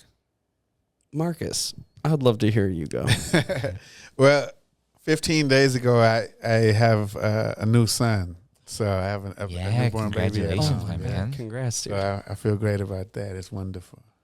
Wow. Yeah, that's a pretty good high note. That's it's I'll be riding on high for like 18 years. Yeah, I was supposed. I think you're allowed to use that one the next couple of episodes because that's a pretty big high note. Yeah, how has this? This isn't your first kid, but how has being a new dad been like? I mean, it's wonderful because, like, we often talk about like the importance of living in the present, but often get distracted by thoughts of the past or the future. But with a newborn, and I do think about the past and the future still, but like you really have to be in the present, and especially in the first days and weeks, like you have to make sure that keep breathing.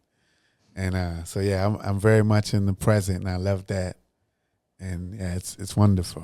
Are you comfortable sharing his name? Yeah, his name is Saiku Tumani Harkis. Beautiful. I love that. Yeah. Is there a meaning? Yeah, Saiku means griot in the Mandinka language, and there's a couple meanings. It like if there's a literal translation, which a lot of languages don't, it would mean like resident of Mali, West Africa, but it also means like someone who brings joy, and he does bring joy to the family. I love that. Must run in the family then. Yeah, well, yeah, most of us. I love that. This is the second episode in a row now where one of us has brought a story of like new life, experiencing the world. Steve last week was having his daughter Gwen like touch a tree for the first time and being able to be like, wow, this is your first time interacting with a tree bark, and like those firsts that seem so mundane, but they took place. It's the first time that ever happened, and I'm excited for all the new firsts that you guys get to experience over the next couple of years. That's cool. Yeah, we even laughed at the first time he peed on himself. There you go. Because even at an infant stage, there's like blood that fills into the penis, and it's like. So it's pointing upward, like when we change the diaper, like, oh shit. Reason number 374. I'm not ready for fatherhood. Yeah. Yep. I know, but my wife's friends all say like parenthood is the best, and then we'll get drinks with them, and it's a lot of reasons why parenthood isn't really the best. And they're like, oh, but you're gonna love it. Like, okay, I'm sure I will. I mean, I don't think most people should become parents. Fair. I don't think most people should get married either. I've heard that like if you're any bit on the fence about having children, don't. Yeah. Like, and that's a good enough. But what if I'm having relationship problems? You should put the Band-Aid on it. Well, first get married. Okay. Yeah. And then you need to get into massive debt by going in on a mortgage. Okay, I like this. And then when things are getting really bad, baby. Okay. All right. I got a plan. Yep. It's foolproof. We'll call it roadmap. Yeah, getting married when you have incompatibility will solve all of your relationship problems. I'm unhappy. Let's commit more. Trap yourself in that dysfunctional relationship. Exactly. Yeah. Dude, manipulation is a hell of a thing, though. As well as Stockholm Syndrome. Oh, yeah. Tanner, where have you been? Where's your mind been? Well, so honestly, my high note is bittersweet in a way, but I think it's really a cool thing. Marcus, you and I, we've told this story on the podcast before, but you and I now like 5 years ago, sat down and said, hey, we should start an organization that really is focused on cannabis education. Minnesota Cannabis College. We should go out there and really just bring this message to people. And at the time, it was just you and me. Yeah.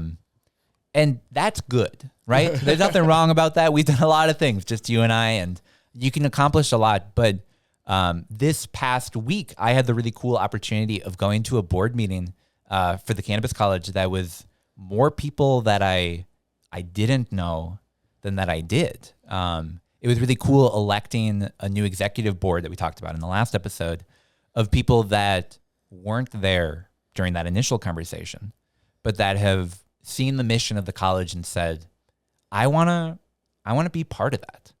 Now, of course, that meeting happened partially because I'm transitioning away a little bit from the cannabis college. But it's been really cool seeing this idea go from something that like, hey, we think it's cool. But my high note was really just sitting in a room with a group of people that were saying, yeah, we want to take this and keep growing it. Yeah. And it's an indescribable feeling to have something that you worked on and to have people say, yeah, that's cool. That brings value. I want to be part of that. And it was a good reflecting moment to the hundreds, if not thousands of people since we've started this journey that have been part of that mindset of, yeah, we should be education forward in this industry. We should be opening doors, not closing them. We should be equity forward. And so my high note is really just the positive energy that I've felt back from people over the past years of really just moving in the direction of let's have the best fucking cannabis industry that we can. And we don't do that by ourselves. We do that together. Yeah. So if you were part of that, either that meeting or just part of that community over the last couple of years, my high note is just a very earnest thank you. It's been joy of a lifetime, ride of a lifetime. I'm excited to see where this organization continues to go. You should be very proud. I mean, all of the work that you put in to this point, painstaking and brilliant, but like unpaid and a lot of painful executive type of work, which I know you don't love, even though you did it very well. I appreciate that. Like it's going to continue. I mean, I'd like to shout him out. Dr. Dabbs is will be the new president. Absolutely. Dan Rice, who has a masterful finance background in mind, a new treasurer. Go check out Bar Brasa. Bellamy. Yeah, go to Bar Brasa, North Minneapolis, Max Social Club. Shout out to Alicia Bellamy, who's our new treasurer, Herbs and Herbs. Yeah. I mean, shout out to Shana Payton and John Barty III, who are still on the board. So yeah. We're gonna be all right. We're gonna survive. Yeah, the legacy will continue. I think more than just survive, I'm excited to see you guys thrive in this next chapter. Yeah, we talked about an idea of, man, when grant money is flowing, there's gonna need to be someone who's there, not just with the mindset of how do we get someone a job, but how do we get someone a career. Yeah, and I think I'm so excited that I can feel it on the cusp of that money really being able to flow out, that energy really being able to move in that direction. And hopefully us to, like I said, have one of the best cannabis communities, industries, both for consumers and for businesses in the whole country. Yeah, absolutely. Yeah. And this is a good time to let you know to like and subscribe. Yeah, like and subscribe. That's so how Tanner you can be can part get of that paid. Community. Yeah. No. But so we can keep the mission of education going and So thank you, truly. That's a great high note, Tanner. Yeah, thanks. I appreciate it. I appreciate it. Mine's not as uplifting. Mine's more of a command and demand to the public. Oh, I like it. All right, here we go. Action item. So, yeah, this is a PSA to everybody who uses their driver's license in order to operate a motor vehicle in the state of Minnesota. First off, motorcycles are now legal to lane split as long as they're in traffic that is moving slower than 25 miles an hour. And that means you're driving in between two lanes of traffic on like the dotted line. So now motorcyclists in Minnesota can choose if they want to, if traffic is moving at a slow pace, 25 miles an hour or less, they can choose to go between the cars. So please, please, please be looking in your mirrors when you're sitting in traffic. Don't just like see that open spot and just be like, blinker, blip, and get over, because there might be a motorcyclist. But that actually isn't my PSA. My PSA is the only reason traffic goes slowly is because people tailgate each other. don't tailgate people in front of you because when the person in front of you hits their brakes, then you hit your brakes, and then the person behind you hits their brakes, and then it creates this I know I'm just explaining fucking physics, but it's like it seems so I hope to God that whoever like the big brother is looking at the sky cams of the highways like recognizes my car as being like, that's the guy that always has buffer space between him and the guy. Because my goal is to basically be idling and just like rolling forward with no application to my accelerator or my brake for as long as I can. I'm just going, whether the car in front of me gets far away, I know that that car is going to slow down and I'll just slow and steady wins the race. I will catch up to them. And then behind me, everybody's moving at the same speed I am, which means nobody's stopping. Yeah. Which means there's no pile up. I don't know. I don't know if I'm like traffic savior or something. Maybe, am I the messiah of midday traffic? I think might be. Because it makes so much sense to me to just go a constant speed rather than stop and start and stop and start.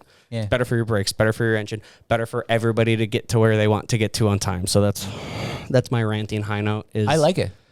Yeah. I think we should do PSAs to have people stop gawking at people on the side of the road. It's just a car and somebody's standing next to it. Too. When there's nothing blocking traffic. You guys are just slowing down to look. Exactly.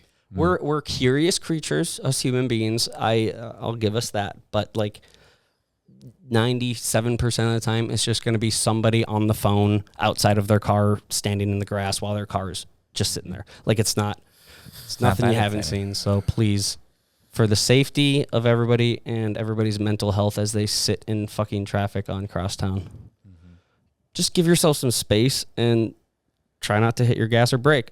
That's the goal. Just slow and steady. And when you see the lane splitters, when it is stop and go traffic, don't try to cut them off and cause an accident. Yeah, that'd be attempted murder, Marcus. Yeah. I mean, it happened to me before. We are a pro zipper merge podcast. I just want to put that in everyone should know that. If you can figure out a McDonald's drive-through, like how to go every other, just put that on a highway. It's the same thing, everybody, and use the whole on-ramp and off-ramp lane. I like to drive into the driveway sideways, so that way nobody else can go through the other lane because they might get their fries before me. No. Yeah, don't do that. Can't have that. No more. I need my apple slices. I think we should also advocate for bidets in all public bathrooms. Yo, bidets, that will change a player's life. Yeah. A good bidet experience will change a player's life. I thought you were going to say in every vehicle for a minute, and I was like, I don't know if I agree with this one, but... I thought it was going to be for some reason, every McDonald's needs a bidet because I don't know what, but that's fair. I mean, yeah, every public place should have a bidet. I feel like Chipotle, at least, if any restaurant needs a bidet. Just don't have high velocity water flow. Unless you're into it. Yeah, I think some people seek that out. Some people pay good money for that. All right. This is a good place to end our episode. So thank you guys so much for watching another week. Thank you to Andrew Johnmeyer from Green Machine for coming in, answering our questions. As always, I am going to be buying one of those chickens. I'm excited about that one. Yeah, if I ever start doing that in my backyard, that's the type of chicken I'm going to get. Yeah, you can come over and check out mine, and then we'll talk. But thank you all truly for listening in through to the end. Make sure to tell a friend about Northern Lights. You can find us on let's try that again. You can find us on Apple Podcasts or Spotify, 2 different platforms. You can find us on YouTube. You can find us on all the other places where you find your podcasts. And if you can't, let us know because we want to be there. Tell a friend, share with a homie. It's May. It's gonna be May. And on that note, we'll be back in your feeds in just 1 week. See you later, y'all.